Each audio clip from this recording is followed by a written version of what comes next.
അല്പമെങ്കിലും അതിൽ പ്രഭാകുരം സൽപതേരു തുറന്നു മെല്ലവേ ശില്പരമ്യ പദപീഠഭൂവിൽ ഉത്ഭവിച്ചു തിരുവയിലെത്തവേ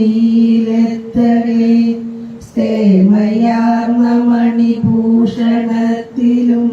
പൂമനോജ്ഞമലമാല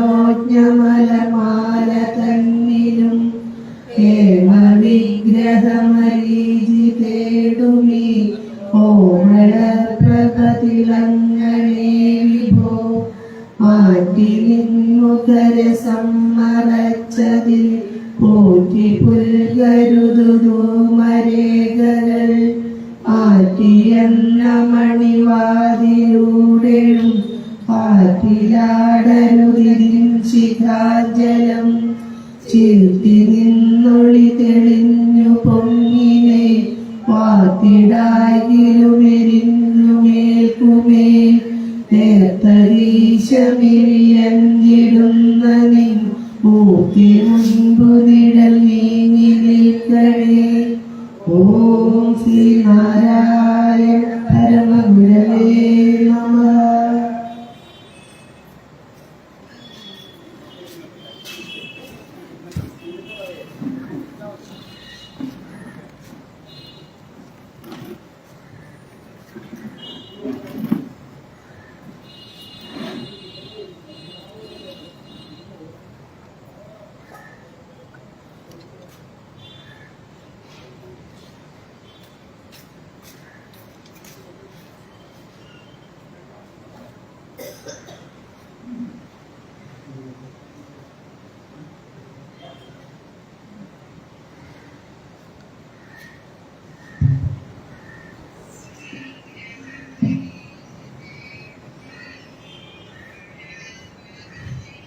നമ്മളുടെ രാമായണ ജ്ഞാനയജ്ഞത്തിൻ്റെ 3-ാം ദിവസമാണെന്ന്.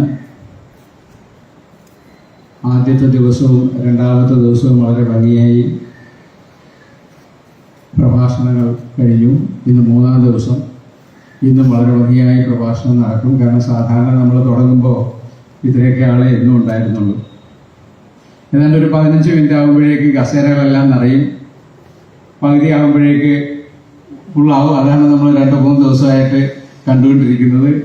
അത് തന്നെയാണ് ഇന്നത്തെയും സ്ഥിതി. ഇന്നത്തെ നമ്മുടെ പ്രഭാഷകൻ നമുക്ക് ഏറ്റവും സുപരിചിതനാണ്. അദ്ദേഹത്തെ ഈ സദസ്സിന് മുമ്പിൽ ഇൻട്രൊഡ്യൂസ് ചെയ്യാൻ ഞാൻ ശ്രമിക്കുന്നത് തന്നെ ഒരപരാധമാണ്. വിശ്വനാഥ മാഷ് നമുക്ക് ഒരുപാട് ഗുണപാഠങ്ങൾ പറഞ്ഞു തന്നിട്ടുള്ള ആളാണ്. ഈ നമ്മുടെ രാമായണ മാസം 1-ാം തീയതി നമ്മളെ തുടക്കം കുറിച്ചപ്പോൾ അന്ന് അതിന് ഉദ്ഘാടനം നിർവഹിച്ചു അദ്ദേഹം തന്നെയായിരുന്നു. അന്ന് നടത്തിയ ആ 1 മണിക്കൂറോളം നീണ്ടു നിന്ന ആ ഒരു പ്രഭാഷണം എല്ലാവരും പല പ്രാവശ്യം അതിനെപ്പറ്റി പറയുന്നുണ്ടായിരുന്നു. അത് വളരെ ഉപകാരപ്രദമായി. ഒരുപാട് അറിയാത്ത കാര്യങ്ങൾ അദ്ദേഹത്തിൽ നിന്ന് ഗ്രഹിക്കാൻ കഴിഞ്ഞു. അപ്പോൾ ഇന്ന് നമ്മൾ അദ്ദേഹത്തിൻ്റെ പ്രഭാഷണത്തിന് വേണ്ടി കാതോർത്തിരിക്കുകയാണ്. വിശ്വാസം മാസ്റ്ററെ ഞാൻ നിങ്ങൾക്ക് എല്ലാവർക്കും വേണ്ടി നമ്മുടെ SNPCക്കും SNDPക്കും ഒക്കെ വേണ്ടി ഞാൻ സ്വാഗതം ചെയ്യുന്നു. പ്രഭാഷണത്തിന് മുമ്പേ നമുക്ക് ഗുരുസ്മരണ ദൈവദർശനത്തിന് ശേഷം.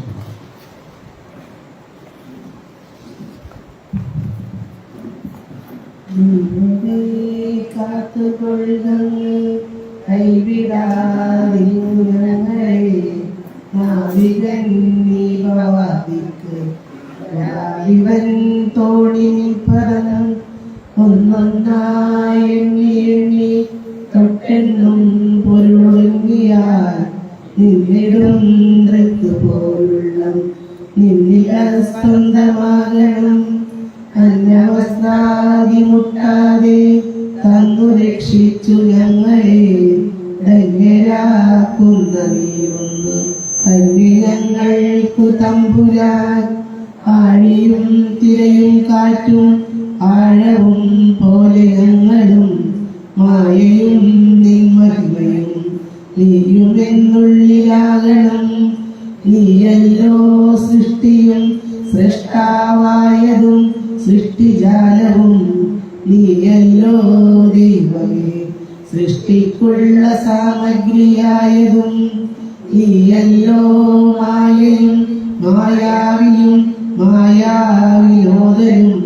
നീയല്ലോ മായയെ നീക്കി സായുജ്യം നൽകുമായനും. നീ സത്യം ജ്ഞാനമാനന്ദം. നീ തന്നെ വർത്തമാനവും ഭൂതവും ഭാവിയും വേറല്ല. ഓതും മൊഴിമോക്കിൽ നീ അകവും പുറവും തിന്നും മഹിമാവാർന്ന നിൽപ്പദം പുകഴ്ത്തുന്നു ഞങ്ങളങ്ങ്.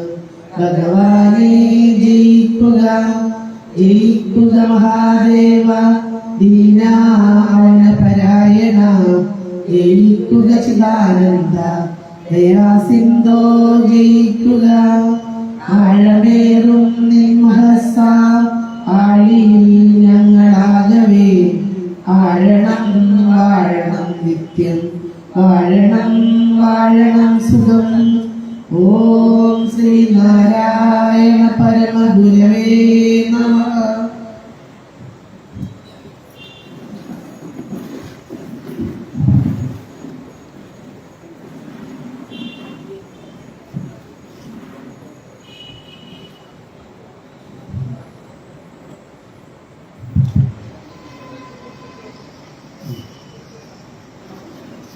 ഓം ഗുരുബ്രഹ്മ ഗുരുവിഷ്ണു ഗുരുദേവോ മഹേശ്വര ഗുരു സാക്ഷാൽ പരം ബ്രഹ്മ തസ്മൈ ശ്രീ ഗുരവേ നമഃ.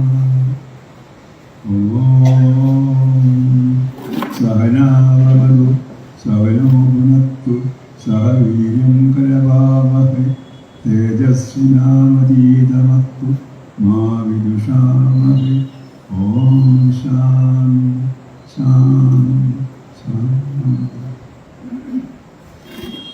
ഭക്തജനങ്ങളെ, രാമായണ മാസം തുടങ്ങിയിട്ട് ഏതാനും വർഷങ്ങളെ ആയിട്ടു.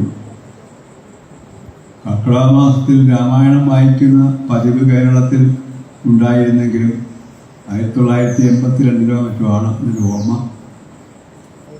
കർക്കിടക മാസം രാമായണ മാസമായിട്ട് ആചരിക്കണമെന്നും എല്ലാ ഹൈന്ദവ ഭവനങ്ങളിലും രാമായണ പാരായണം നടത്തണമെന്നും വിശ്വഹിന്ദു പരിഷത്തിൻ്റെ ഒരു ആഹ്വാനമുണ്ട്.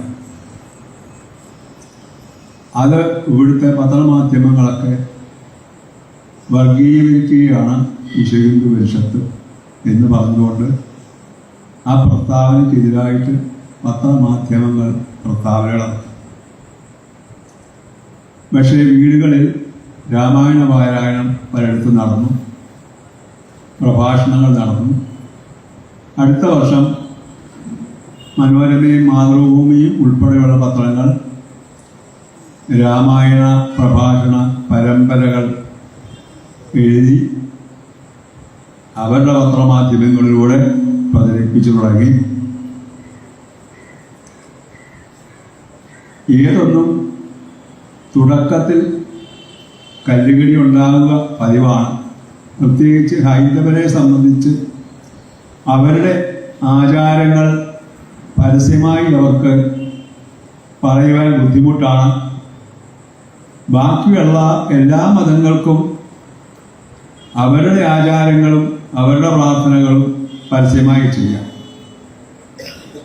ഒരു 40 വർഷത്തിന് മുമ്പ് 30-35 വർഷത്തിന് മുമ്പ് മോണേക്കരയിലെ ഒരു വീട്ടമ്മ കൊച്ചുണ്ണി മാസ്റ്റർ എന്ന് പറഞ്ഞ ഒരു അധ്യാപകൻ കളമശ്ശേരിയിലുണ്ടായിരുന്നു. അദ്ദേഹം വീടുകളിൽ രാമായണ പാരായണം നടത്തുന്ന ഒരു പതിവ് തുടങ്ങി വെച്ചു. അദ്ദേഹം ഒരു ജ്യോത്സ്യരായി.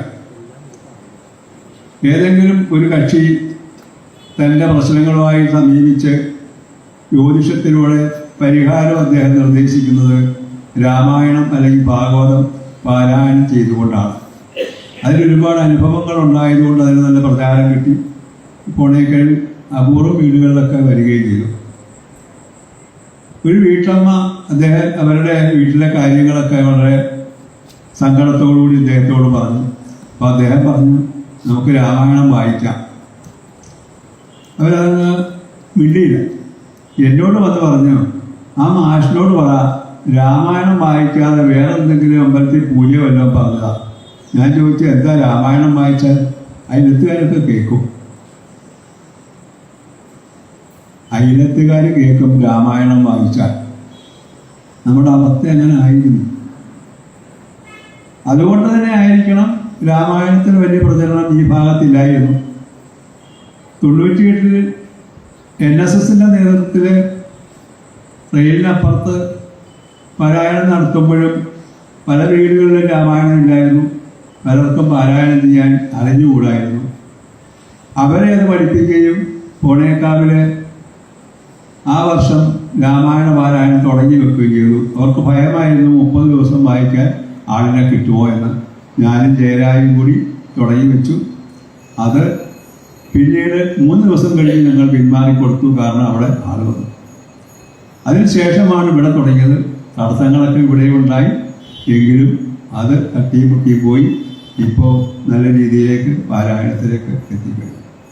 ആധ്യാത്മിക കാര്യങ്ങളിൽ എവിടെ ആരറിഞ്ഞിക്കഴിഞ്ഞാലും അവർക്കൊക്കെ തടസ്സങ്ങൾ ഉണ്ടാകുക പതിവാണ്. ആ തടസ്സങ്ങളെ ഒക്കെ തട്ടി നീക്കിക്കൊണ്ട് പോകാൻ കഴിവുള്ളവർക്ക് മാത്രമേ, മനസ്സുള്ളവർക്ക് മാത്രമേ മുമ്പോട്ട് പോകാൻ സാധിക്കൂ. അപ്പോൾ ഈ തടസ്സങ്ങളൊക്കെ ഉണ്ടായെങ്കിലും എന്നെ സംബന്ധിച്ച് പല തടസ്സങ്ങളും ഇവിടെ വരുമ്പോഴുണ്ടായിട്ടുണ്ട്. ഞാനത് അത്ര കാര്യമാക്കില്ല. ഏതാനും വർഷങ്ങൾക്ക് മുമ്പ് ഇവിടെ തന്നെ കുടുംബ യൂണിറ്റിൽ 2ാം യൂണിറ്റിലെ പ്രസോണിൻ്റെ നേതൃത്വത്തിൽ വീടുകളിൽ മുഴുവൻ പാരായണം ചെയ്തു കഴിഞ്ഞപ്പോഴാണ് ആവേശം മനസ്സിലായത്. ഒരു ദിവസം പ്രഭാഷണത്തിന് ഞാൻ വന്നില്ലെങ്കിൽ എൻ്റെ വീട്ടിലേക്ക് പ്രത്യേകം വരും, നാളെ വരണേ. കാരണം അതിൻ്റെ ആവേശം അത്രമാത്രമായി. കാരണം ഇന്ന് വരെ അവർ രാമായണത്തിലൂടെ കേട്ടിരുന്നതല്ല ഞാൻ പറഞ്ഞു കൊടുത്തിരുന്നത്. എന്താണ് ആ കഥ കൊണ്ട് ഉദ്ദേശിക്കുന്നത് എന്നാണ് കഥയിലൂടെ പറഞ്ഞു കൊടുക്കുന്നത്. കഥ പറയുക അത് വിളിക്കുന്നവർ പലർക്കും അറിയാം. അവിടുന്ന് ഇപ്പോൾ വളരെ വിപുലമായ രീതിയിൽ നമുക്ക് സംഘടിപ്പിക്കുവാനും ആളുകൾക്ക് കേൾക്കണമെന്നുള്ള ആഗ്രഹം ഉണ്ടാവുകയും ചെയ്തു കഴിഞ്ഞു. നമ്മൾ ഈശ്വരനോട് എത്രമാത്രം അടുക്കുവാൻ ശ്രമിക്കുന്നോ അത്രമാത്രം ഈശ്വരൻ നമ്മളിലേക്ക് അടുത്തുകൊണ്ടേയിരിക്കും, ശ്രമിച്ചുകൊണ്ടേയിരിക്കുക. ദുര്യോധനെ പ്രസവിച്ചു കഴിഞ്ഞപ്പോൾ, അപശബ്ദങ്ങൾ കേട്ട് കഴിഞ്ഞപ്പോൾ വിതുരര് ധൃതരാഷ്ട്രോട് പറഞ്ഞു, ഇവൻ കുലം നശിപ്പിക്കും, അതുകൊണ്ട് അവനെ കൊന്നുകളയാം. ധൃതരാഷ്ട്രം ഇഷ്ടപ്പെട്ടില്ല. ആകെ ഉണ്ടായ ഒരു മകളിൽ മൂത്തവനാണ്, രാജ്യാവകാശിയാണ്. അവനെ കൊന്നുകളയാൻ പറഞ്ഞപ്പോൾ സ്വന്തം സഹോദരനായതുകൊണ്ട് ഒന്നും പറഞ്ഞില്ല. ഗൗരവത്തോടെ നോക്കി, അനങ്ങിയില്ല. കുറച്ച് കഴിയും പറഞ്ഞു, കൊല്ലണ്ട, കാട്ടിക്കൊണ്ട് കളഞ്ഞാലും മതി. കേട്ടില്ല. മുഴുവൻ അനുഭവിച്ചു. യുദ്ധമുണ്ടായി, സകലരും മരിച്ചു. അപ്പോഴും ധൃതരാഷ്ട്രോട് പറഞ്ഞു, ഇനി ഇവിടെ നിൽക്കണ്ട, നമുക്ക് സന്യസിക്കാം. അപ്പൊ ധൃതരാഷ്ട്രം പറഞ്ഞു, ഇനി ഇവിടെ പൊന്നുപോലെ നോക്കുന്നുണ്ട്. പാണ്ഡവര് ധർമ്മപത്രം ഉൾപ്പെടെ എന്നെ പൊന്നുപോലെ നോക്കുന്നുണ്ട്.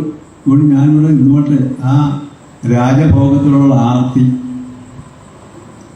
അവസാനം ഭീമസേനന്റെ ശകാരവും ദിവസവും കേട്ട് സഹിക്ക വയ്യാതെ വന്ന് വിതുരന് പറഞ്ഞു, ഇനി ഇവിടെ നിൽക്കണോ? ശരി, നമുക്ക് പോകാം. അങ്ങനെ വിതുരര് ആദ്യം മുതൽ അവസാനം വരെ ശ്രമിച്ച അവസാനം ധൃതരാഷ്ട്രമായി കാട്ടിലേക്ക് പോയി. അങ്ങനെ തീക്കുണ്ടത്തിൽപ്പെട്ട് അഗ്നിക്കിരയായി സമാധിയായി. അപ്പോൾ ബുദ്ധിമാന്മാർ തങ്ങളുടെ ദൗത്യം നിർവഹിക്കാൻ വേണ്ടി അവസാന ശ്വാസം വരെയും ശ്രമിച്ചുകൊണ്ടിരിക്കും. അവസാനമായിരിക്കും അതിന് ഫലം കിട്ടുന്നത്. അത് സ്വാഭാവികമാണ്. നമ്മളിവിടെ പോകുന്ന രാമായണ കഥ നിങ്ങളെല്ലാം കേട്ടിട്ടുള്ളവരാണ്. രാമായണം 24,000 ശ്ലോകങ്ങളുള്ള രാമായണം വാൽമീകി മഹർഷി രചിച്ചിട്ടുള്ളതാണ്. അതിൽ നിന്ന് ആധ്യാത്മിക ഭാഗങ്ങൾ മാത്രം എടുത്തുകൊണ്ട് സംസ്കൃതത്തിൽ അധ്യാത്മരാമായണം ഉണ്ടായി. ആ അധ്യാത്മരാമായണത്തെ മലയാളത്തിലേക്ക് വിവർത്തനം ചെയ്തതാണ് എഴുത്തച്ഛൻ.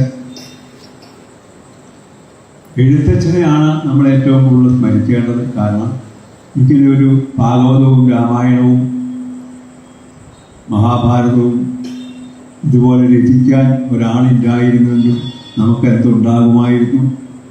ഒരു പാരായണം ചെയ്യാൻ സംസ്കൃതത്തിലുള്ള രാമായണവും ഭാഗവതവും വായിച്ചാൽ നമുക്ക് വല്ലതും മനസ്സിലാകുമോ? ശുദ്ധ മലയാളം എന്ന് പറയുന്നത് എഴുത്തച്ഛനോട് തുടങ്ങിയതാണ് 16-ാം നൂറ്റാണ്ടിൽ. 16-ാം നൂറ്റാണ്ടിന് മുമ്പുള്ള മലയാളവും അതിനുശേഷമുള്ള മലയാളവും വ്യത്യസ്തമായിരിക്കുന്നതിൻ്റെ കാരണം മലയാളത്തിൻ്റെ പിതാവായ എഴുത്തച്ഛൻ്റെ സാഹിത്യരചനയാണ്. എഴുത്തച്ഛൻ്റെ സാഹിത്യരചനയ്ക്ക് ശേഷം ഇവിടെ മലയാളത്തിൽ നല്ലൊരു പദം വേറെ ഉണ്ടായിട്ടില്ല. ഒരു പദവും നല്ലതുണ്ടായിട്ടില്ല. എഴുത്തച്ഛൻ്റെ സാഹിത്യത്തിനെ കവച്ചു വെക്കുന്ന ഒരു സാഹിത്യരചനയും ഈ 400-ലധികം വർഷത്തിന് ശേഷം ഉണ്ടായിട്ടില്ല. പുതിയ പുതിയ പദങ്ങൾ ഉണ്ടായിട്ടുണ്ട്. ആ പദങ്ങൾക്ക് ആ പദത്തിൻ്റെ അർത്ഥമായിരിക്കില്ല. നമ്മളിപ്പോൾ എങ്ങനെയുണ്ട് പരിപാടി? അടിപൊളി എന്ന് പറയും. എന്താണ് ഈ അടിപൊളി? പണ്ട് തല്ലിപ്പൊളി എന്ന് പറയുന്നതിൻ്റെ വേറെ ഭാഷയാണ് അല്ലേ? അടിപൊളി, തല്ലിപ്പൊളി, ഇതിനൊന്നും ഒരു വ്യത്യാസമുണ്ട്. പക്ഷെ അതിൻ്റെ അർത്ഥം വേറെയാണ്. വാക്ക് പഴയ വാക്ക് തന്നെ, അതിന് പുതിയ അർത്ഥം കണ്ടുപിടിക്കുക. പുതിയ വാക്കുണ്ടായിട്ടില്ല, പഴയ വാക്ക്. ഇതുപോലെ പല വാക്കുകളും ഉണ്ടായിട്ടില്ല, അത്രയേ ഉള്ളൂ. അപ്പോൾ ആധ്യാത്മിക വശങ്ങൾ മാത്രം എടുത്തുകൊണ്ടുണ്ടായിട്ടുള്ള ആ രാമായണത്തെ ഭവനങ്ങളിലേക്ക് എത്തിക്കുവാൻ ശ്രമിച്ച ആ ഗുരുവിനെ വന്ദിച്ചുകൊണ്ട് നമുക്ക് തുടങ്ങാം. രാമായണത്തിലെ ആദ്യം ഭാഗം തുടങ്ങുന്നത് ഉമാമഹേശ്വര സംവാദം എന്ന ഭാഗത്തോടുകൂടിയാണ്. പരമശിവൻ പാർവതിക്ക് രാമായണം ഉപദേശിച്ചു കൊടുക്കുക. പാർവതിയുടെ ആഗ്രഹമനുസരിച്ച് രാമായണം കഥകൾ പറഞ്ഞു കൊടുക്കുക. ആദ്യം ഉമാമഹേശ്വര സംവാദം എന്ന് പറയുന്ന ഭാഗത്ത് രാമസീതാ രഹസ്യം പറഞ്ഞു കൊടുക്കുക. അല്ലയോ സീതാദേവി, അല്ലയോ പാർവതി,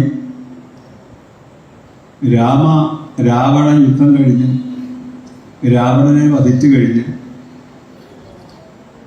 വിഭീഷണനും സുഗ്രീവനും എല്ലാമായിട്ട് രാമലക്ഷ്മണന്മാർ അയോധ്യയിൽ വന്ന്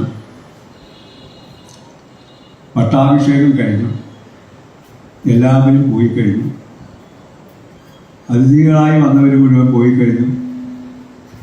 ഹനുമാൻ മാത്രം അവിടെ ചുറ്റിപ്പറ്റി നിൽപ്പുണ്ട്.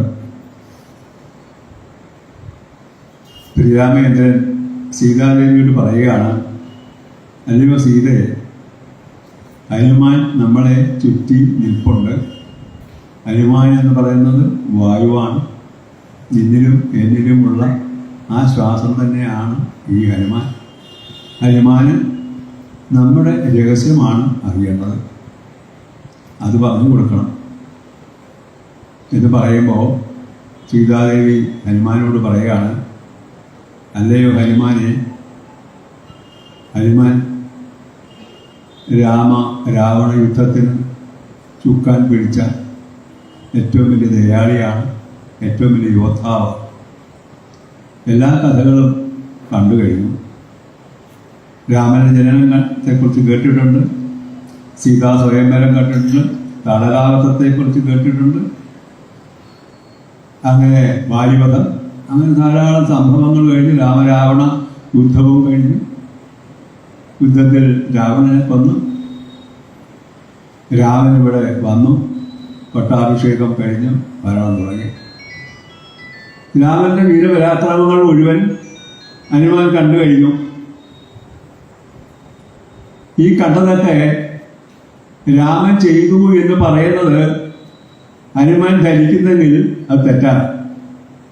ഇതൊന്നും ചെയ്തത് രാമനല്ല, ഞാനാണ്.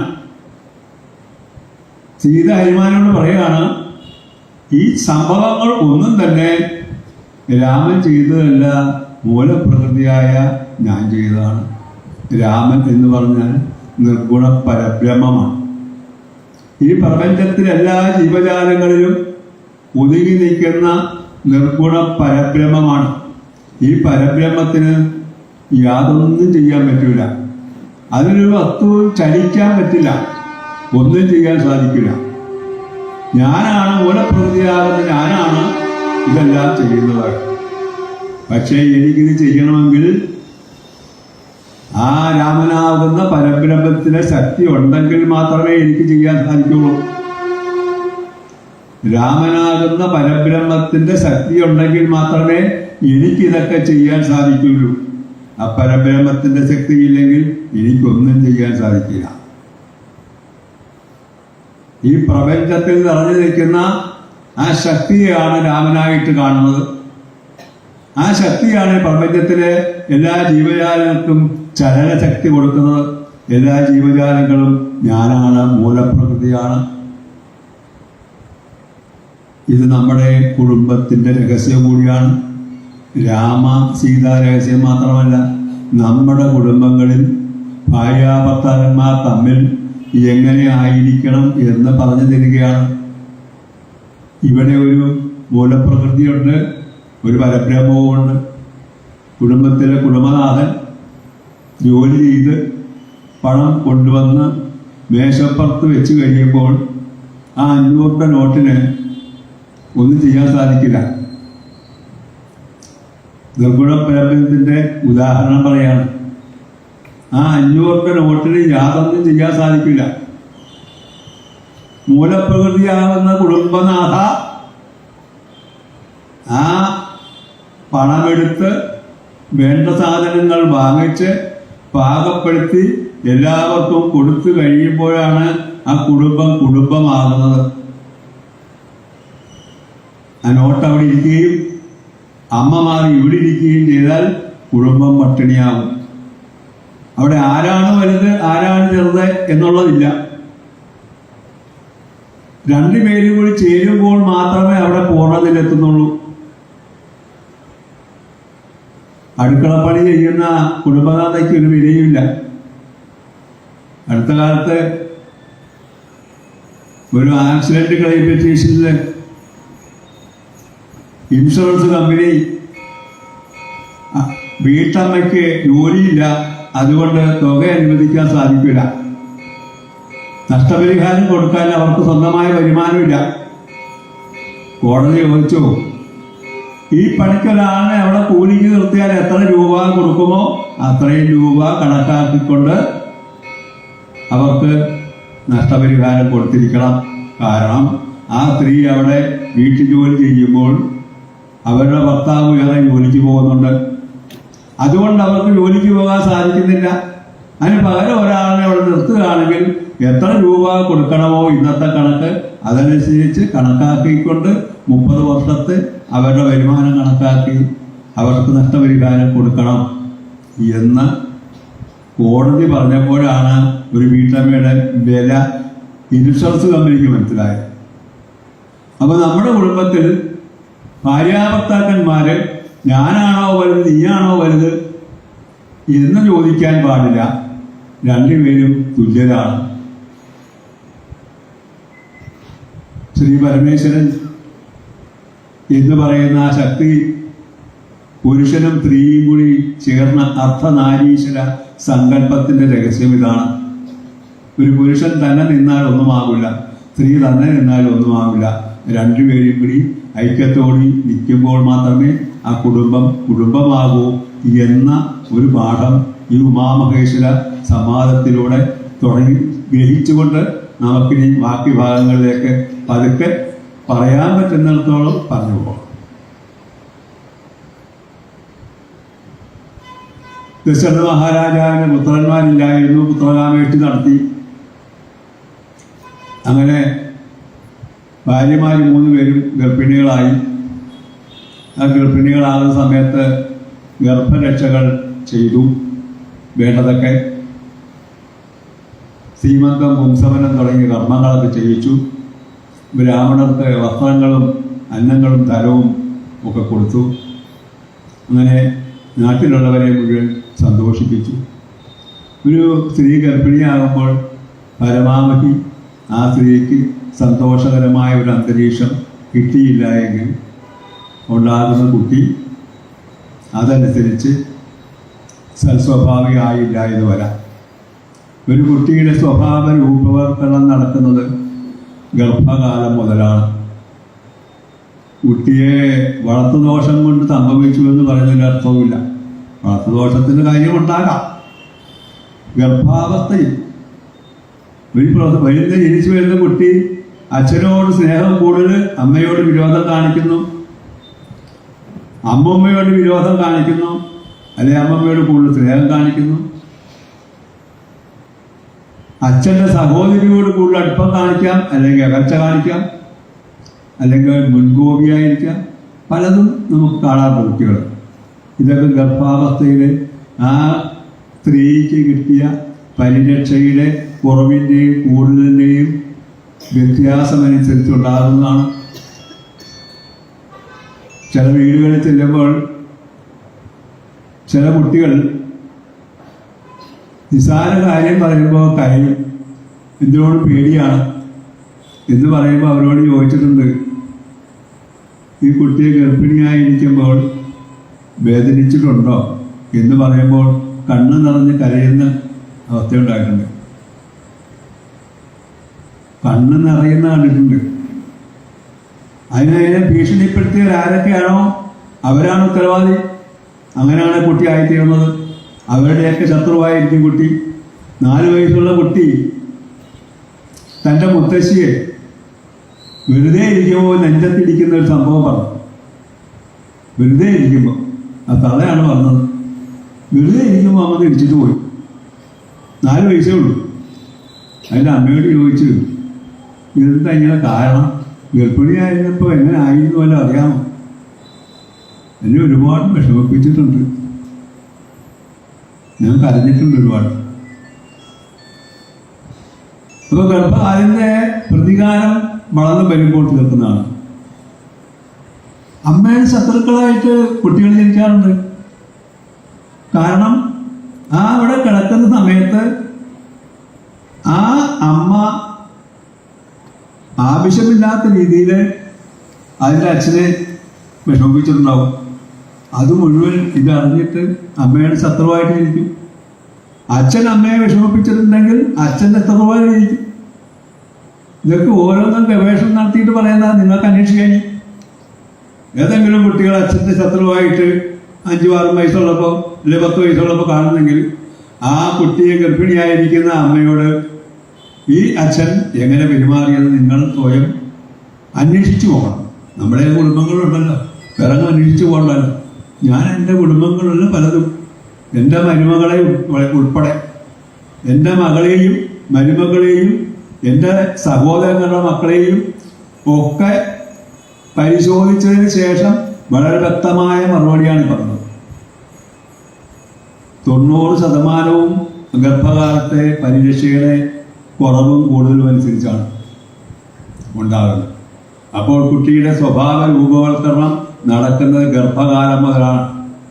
ആ സമയത്ത് കൊടുക്കുന്ന ഭക്ഷണങ്ങൾ വരെ ഈ കുട്ടിയുടെ ആരോഗ്യത്തെ ബാധിക്കും. അതിനാണ് സീമന്തം എന്ന് പറയുന്ന ആ കർമ്മം ചെയ്യുന്നത്. സീമന്തം എന്ന് പറയുന്ന കർമ്മം ഒരു തമിഴ് ബ്രാഹ്മണരുടെയുണ്ട്. ഓട്ടുരണിക്കിലെ നാളികേരവും നെയ്യും ശർക്കരയും കൂടി ചേർത്ത് വിളയിച്ച് പാകമാക്കിയിട്ട് സമീപത്തുള്ള കുട്ടികൾക്കൊക്കെ വിളിച്ചു വരുത്തി കൊടുക്കും, ഗർഭിണിക്ക് കഴിക്കാം. നാളികേരവും ശർക്കരയും നെയ്യും മാത്രമേ ഉള്ളൂ. നാളികേരം എന്ന് പറയുന്നത് മുലപ്പാലിന് തുല്യമായ ഒരു വസ്തുവാണ്. മുലപ്പാല് കഴിഞ്ഞാൽ രോഗപ്രതിരോധ ശക്തി മുലപ്പാലിൽ തരുന്ന ലോറിക് ആസിഡ് എന്ന് പറയുന്ന ഒരു ഘടകം കൊണ്ടാണ്. ഈ ഘടകമുള്ള ഒരു ഭക്ഷണ വസ്തു നാളികേരമാണ്. മുലപ്പാല് കഴിഞ്ഞാൽ കുട്ടികൾക്ക് കൊടുക്കാൻ പറ്റിയ ഏറ്റവും നല്ല ഒരു പാലാണ് നാളികേരത്തിൻ്റെ പാൽ. അപ്പോൾ നാളികേരം എന്ന് പറയുന്നത് അത്ര പോഷക സമർത്ഥവും ആരോഗ്യപ്രദായനവും രോഗപ്രതിരോധ ശക്തി തരുന്നതുമാണ്. അതുകൊണ്ടാണ് കുട്ടികൾക്ക് വെളിച്ചെണ്ണയിൽ കുളിപ്പിക്കുന്നത് ഉൾപ്പെടെ.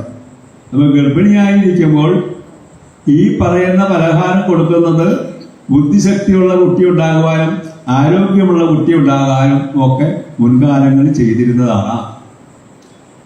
മാത്രമല്ല, ഇത് കുട്ടികൾക്ക് വിതരണം ചെയ്താൽ കുട്ടികളുടെ പ്രാർത്ഥന ഈ അമ്മയ്ക്ക് കിട്ടും. കുട്ടികളുടെ പ്രാർത്ഥന എന്ന് പറയുന്നത് ഈശ്വരതുല്യമാണ്. ഈശ്വരതുല്യമാണ്. ഒരു സമ്മേളനം നടക്കുമ്പോൾ അവിടെ ആധ്യാത്മിക ചൈതന്യം എത്രയുണ്ട് എന്ന് നോക്കുന്നത് കുട്ടികളുടെ എണ്ണം നോക്കിയിട്ടാണ്.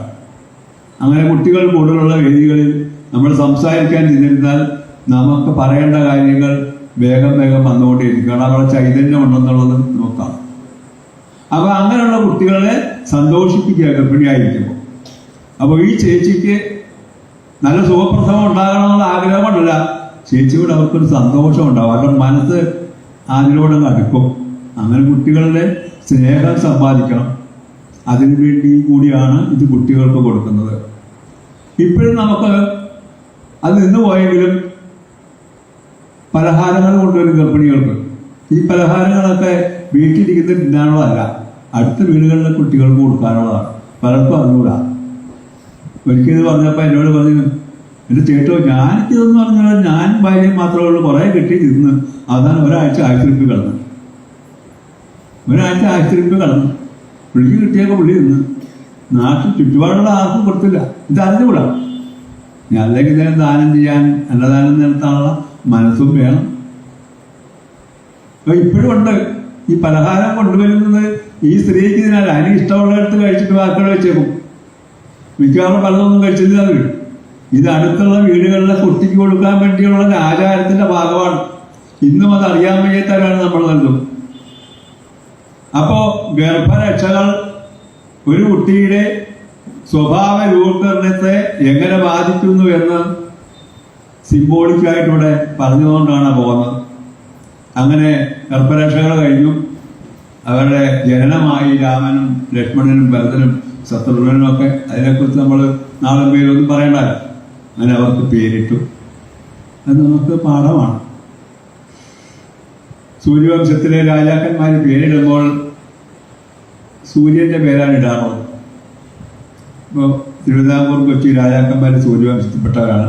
അവർക്കൊക്കെ മാർത്താണ്ഡവർമ്മ, രവിവർമ്മ ഇങ്ങനെയുള്ള പേരുകളൊക്കെ ഇട്ടേക്കുന്നത് സൂര്യന്റെ പേര് തന്നെയാണ്. അത് പരമ്പരയായി ഇപ്പോഴും ഇട്ട് വരുന്നതാണ്.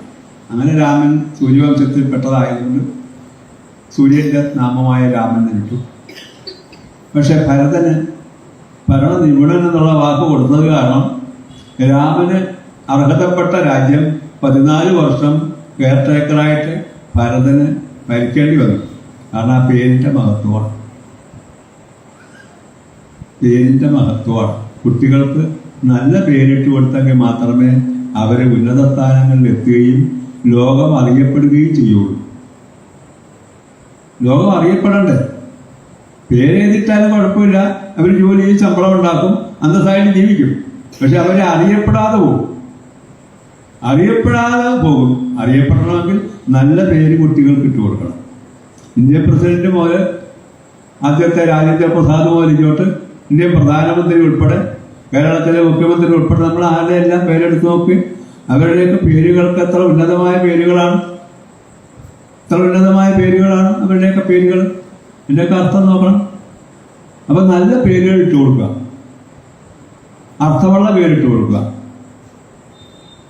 സെക്രട്ടേറിയറ്റിൽ കുറച്ച് വർഷങ്ങൾക്ക് മുമ്പ് സെക്രട്ടേറിയറ്റ് ഒരു മുഖ്യമന്ത്രിയുടെ പിയോട് റിട്ടയർ ചെയ്തു. അദ്ദേഹത്തിന്റെ പേര് പൊന്നു എന്നായിരുന്നു. Malayala Manorama full page cover ചെയ്തുകൊണ്ട് ഈ പൊന്നുവിനെ കുറിച്ച് ലേഖനം. പൊന്നു അങ്ങനെ മുഴുവനായിട്ട് പൂർണ്ണമായിട്ട് നിൽക്കുന്ന ഫോട്ടോ ഉൾപ്പെടെ. ഒരു ശിപ്പായി റിട്ടയർ ചെയ്യുമ്പോൾ മനോരമ ഒരു പത്രം അത്ര വലിയ പരസ്യം കൊടുത്തു. ഇവിടെ ചീഫ് സെക്രട്ടറി റിട്ടയർ ചെയ്ത് കഴിഞ്ഞാൽ 3 കോളത്തിൽ പറഞ്ഞിട്ടാവും. അത്രയോട് എൻ്റെ പേരിൻ്റെ മഹത്വമാണ്. അതനുസരിച്ച് അങ്ങനെ ജോലിയും അങ്ങനെയാണ്. പൊന്നുവിനെ കുറിച്ച് പറയുമ്പോൾ പറഞ്ഞ ചില കഥകളുണ്ട്. ക്യാബിനറ്റ് മീറ്റിംഗ് കൂടുകയാണ്. അച്യുതാനന്ദൻ മുഖ്യമന്ത്രി, അന്നത്തെ വിദ്യാഭ്യാസ മന്ത്രി, ലീഗിൻ്റെ മന്ത്രി പൊന്നൂരോട് പറഞ്ഞു, എൻ്റെ ഓഫീസിൽ പോയി ഒരു ഫയൽ എടുത്തോണ്ട് വരാൻ. പൊന്നു പറഞ്ഞു, അത് എൻ്റെ ഡ്യൂട്ടിയല്ല സാറേ, സാറിൻ്റെ മ്യൂണിനോട് പറയാൻ. ഒരു ആഫീസിലെ ശിപ്പായി മുഖ്യമന്ത്രിയും മന്ത്രിമാരും ഒക്കെ ഇരിക്കുന്നിടത്ത് ഒരു മന്ത്രിയോട് പറയുകയാണ്, സാറിൻ്റെ പ്യൂണിനോട് പറ സാറിൻ്റെ ഫയലെടുക്കാൻ, ഞാൻ മുഖ്യമന്ത്രിയോട് പ്യൂണാണ്, മുഖ്യമന്ത്രി പറഞ്ഞാൽ പറയുന്നിടത്തേയാവൂ. അദ്ദേഹത്തിന് ഇഷ്ടപ്പെട്ടില്ല. അപ്പോൾ ചീഫ് സെക്രട്ടറി പറഞ്ഞു, സാറേ ഞാൻ വേണേ പോവാം, സാറ് നിർബന്ധിക്കേണ്ടത്. പൊന്നുവിൻ്റെ ആ പ്രവർത്തന ശരിയാണ്. പൊന്നു രാവിലെ വരേണ്ട സമയത്ത് നേരത്തെ വരും. ക്യാബിനറ്റ് മീറ്റിംഗ് 5 മണി വരെയൊന്നുമല്ല, ക്യാബിനറ്റ് മീറ്റിംഗ് കഴിഞ്ഞ് തീർന്ന് എല്ലാവരും പോയി കഴിഞ്ഞാൽ പോകും. ക്യാബിനറ്റ് മീറ്റിംഗ് കൂടുമ്പോൾ DGP വിളിപ്പിച്ചു. DGP പുറത്ത് വന്ന് അകത്ത് കയറാൻ പോയി. പൊന്നു പറഞ്ഞു, സാറേ എവിടെ പോകുന്നു ചോദിച്ചു. അകത്തേക്ക് പോകണം. ചോദിക്കട്ടെ. ഇവിടെ കേരള പോലീസിന്റെ ഏറ്റവും ഉന്നതനായ ഉദ്യോഗസ്ഥനാണ് ഡയറക്ടർ ജനറൽ ഓഫ് പോലീസ്. അദ്ദേഹത്തിനെ വിളിച്ചിട്ട് ക്യാബിനറ്റ് യോഗത്തിലേക്ക് കയറാൻ വന്ന ആളിനെ ഈ പൊന്നു തടഞ്ഞു നിർത്തി ഞാൻ അകത്ത് പോയി ചോദിച്ചിട്ട് കയറിയാൽ മതി. അത്ര വിൽ പവറാണ്. അങ്ങനെയാണ് പിന്നീട് അകത്ത് ചോദിച്ചതിനാണ് കയറ്റിവിടെ കുറേ സംഭവങ്ങൾ ഞാൻ പറയുന്നത്. കാരണം ജോലി കൃത്യനിഷ്ഠയോടും സത്യസന്ധമായി ചെയ്യുന്ന ഒരു ഉദ്യോഗസ്ഥനെ ഇതുപോലെ ഒരു ഉദ്യോഗസ്ഥൻ കേരളത്തിൽ ഉണ്ടായിട്ടില്ല. അതുകൊണ്ടാണ് അത് കൊടുത്തത്. അത്ര പ്രശസ്തനായി കഴിഞ്ഞു പൊന്നു. കാരണം അവിടെ ഒരു പേരുണ്ട്. പേരിന്റെ മഹത്വം പറഞ്ഞപ്പോഴാണ്. അങ്ങനെ നാമകരണങ്ങളൊക്കെ ഇടുമ്പോൾ കുട്ടികൾക്ക് പേരിടുമ്പോൾ അർത്ഥമുള്ള പേരുകൾ ഇടാൻ ശ്രദ്ധിക്കുക. ഇന്ന് അർത്ഥശൂന്യമായ പേരുകളുടെ ഒരു കൂടാരമാണ്. ആ പേരുകളെ കുറിച്ചൊന്നും പറയാൻ സാധിക്കില്ല. ഞാൻ ഒരു കുട്ടി മെഡിസിൻ അഡ്മിഷൻ കിട്ടാൻ വേണ്ടി നല്ല മാർഗം കിട്ടി. റാങ്ക് 3000-ന് അടുത്ത് വന്നു. പേര് ചോദിച്ചു കഴിഞ്ഞപ്പോൾ സംസ്കൃതമൊക്കെ അറിയാവുന്ന ആളാണ്. അദ്ദേഹം ഒരു പേര് പറഞ്ഞു. എനിക്ക് പിടി കിട്ടിയില്ല. രണ്ടാമത് ചോദിച്ചു. ഞാൻ മനസ്സിൽ ഞാൻ കുറച്ച് വേഗം പോയി ശബ്ദധാരാവലി പോയി നോക്കി. ഞാൻ ആദ്യമായിട്ട് കേൾക്കുന്ന ഒരു പേരാണ്. പിടിയില്ല. പോയി നോക്കി. അവിടെ ചെന്ന് നോക്കി കഴിഞ്ഞപ്പോൾ എന്താണ് ആ പേരിൻ്റെ അർത്ഥമെന്നറിയാം? തെണ്ടി, എരന്ന് നടക്കുന്നവൻ. ഒരു ബുദ്ധഭിക്ഷുവിൻ്റെ പേരിട്ടിരിക്കുന്നതാണ്. ഒരു കുട്ടിക്ക് നല്ല അറിവുള്ള ആള് ഒരു പേരിട്ടു. ആ പേര് പറഞ്ഞത് നിങ്ങൾ അന്വേഷിക്കുകയും ഇവിടെ അടുത്തുള്ള നിങ്ങൾ പോയി ആളെ കണ്ടുപിടിക്കുകയും ചെയ്യും. എനിക്ക് പേര് ഓർമ്മയില്ല കേട്ടോ, ഞാൻ പറഞ്ഞേക്കാം. അങ്ങനെ ഒരു പേരാണ്. പേരിന്റെ അർത്ഥമാണ് ഞാൻ പറഞ്ഞത്. തെണ്ടി, എരന്ന് നടക്കുന്നവൻ. പിന്നെ ഒരു ബുദ്ധഭിക്ഷുവിന്റെ പേരും കൂടിയാണ്. ഇങ്ങനെയൊക്കെ ആൾക്കാർ പേരിടുന്ന. ഒരാൾ പേര് പറഞ്ഞുകൊണ്ട് എന്നോട് നീഹാരം ഒന്ന് വീട്ടോട്ടെന്ന്. നീഹാരം ഞാൻ പറഞ്ഞ ആഹാരം അകത്തേക്ക് കഴിക്കുന്നത്, നീഹാരം പുറത്തേക്ക് പോകുന്നത്. വേണേ ഇട്ടോളാൻ പറഞ്ഞു. എന്ത് പറയാൻ? അർത്ഥം അറിയാൻ വയ്യാതെ എത്രയോ പേരുകൾ ഇട്ടു പോകുന്നുണ്ട്. കാണുമ്പോൾ നമുക്ക് സങ്കടം പോകും. മുമ്പൊക്കെ നല്ല നല്ല പേരുകളുണ്ടായിരുന്നു. നല്ല നല്ല മനുഷ്യർ പണ്ടുണ്ടായിരുന്നു. ഇപ്പൊ കാലത്തിനനുസരിച്ച് അത് വന്നു ഭവിക്കുന്നു. അങ്ങനെ നാമകരണം പേരിടുന്നതിൻ്റെ ഭാഗത്ത് ഞാൻ പറഞ്ഞു പോകുമ്പോൾ കുറെ കഥ പറഞ്ഞിട്ട് കാര്യമില്ല. കുറെ കഥ നിങ്ങളോട് പറഞ്ഞ് കേട്ട് പായസം കഴിക്കുന്നവർ കഴിച്ചിട്ട് വല്ല കാര്യമുണ്ടോ? ഈ കഥ കൊണ്ട് എന്തെങ്കിലും ഗുണമുണ്ടോ? എൻ്റെ അടുക്ക വന്നിരുന്നിട്ട് പോകുമ്പോൾ എൻ്റെ ഉള്ളിലുള്ളത് നിങ്ങൾക്ക് കിട്ടിയിട്ട് എന്തെങ്കിലും ഗുണമുണ്ടെങ്കിൽ വന്നിരുന്നാൽ മതി. ഇല്ലെങ്കിൽ ഇങ്ങനെ ഇരിക്കുന്നത്. കഥ കേൾക്കാൻ പുസ്തകം വായിച്ചാൽ മതി. ആ പുസ്തകം വായിച്ചതൊന്നും കിട്ടൂല. ഈ പറഞ്ഞ ഒന്നും ആ ഗ്രന്ഥം വായിച്ചാൽ കിട്ടൂല. എന്നാൽ ഇത് അനുസരിച്ച് എഴുതിയിട്ടുള്ള ഗ്രന്ഥങ്ങളുണ്ട്. ജ്ഞാനാനന്ദ സരസ്വതി എഴുതിയ രാമായണം ഭാഗവതമൊക്കെ ജ്ഞാനാനന്ദത്തിലെത്തി കന്യാകുമാരിൽ ആശ്രമമുണ്ടായ അദ്ദേഹം സമാധിയായി. അങ്ങനെ അപൂർവം ആൾക്കാർ സപ്താഹം നടത്താൻ വരുന്ന ഭൂരിപക്ഷം ആളുകളും കഥ പറഞ്ഞു പോകല്ലാണ്ട് ആ കഥ കണ്ട് എന്തുദ്ദേശിച്ചു എന്ന് പറയാറില്ല.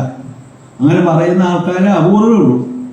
ആനന്ദ് തിരുമേനി പറയുമായിരുന്നു, ആനന്ദ് മാധവൻ പോയി അദ്ദേഹം പറയുമായിരുന്നു ഓരോ കഥയിലും എന്താ ഉദ്ദേശിക്കുന്നു. അങ്ങനെ അപൂർവം ആളുകളെ ഉള്ളൂ. അവിടെ പോയിരുന്നെങ്കിൽ എന്തെങ്കിലും ഗുണമുള്ളൂ. അല്ല സപ്താഹം നടത്തി കുറേ വഴിപാട് നടത്തി കാശുണ്ടാക്കി പോയിട്ട് ഒരു കാര്യമുണ്ടോ? അതൊരു ജ്ഞാനവേദ്യമാകില്ല.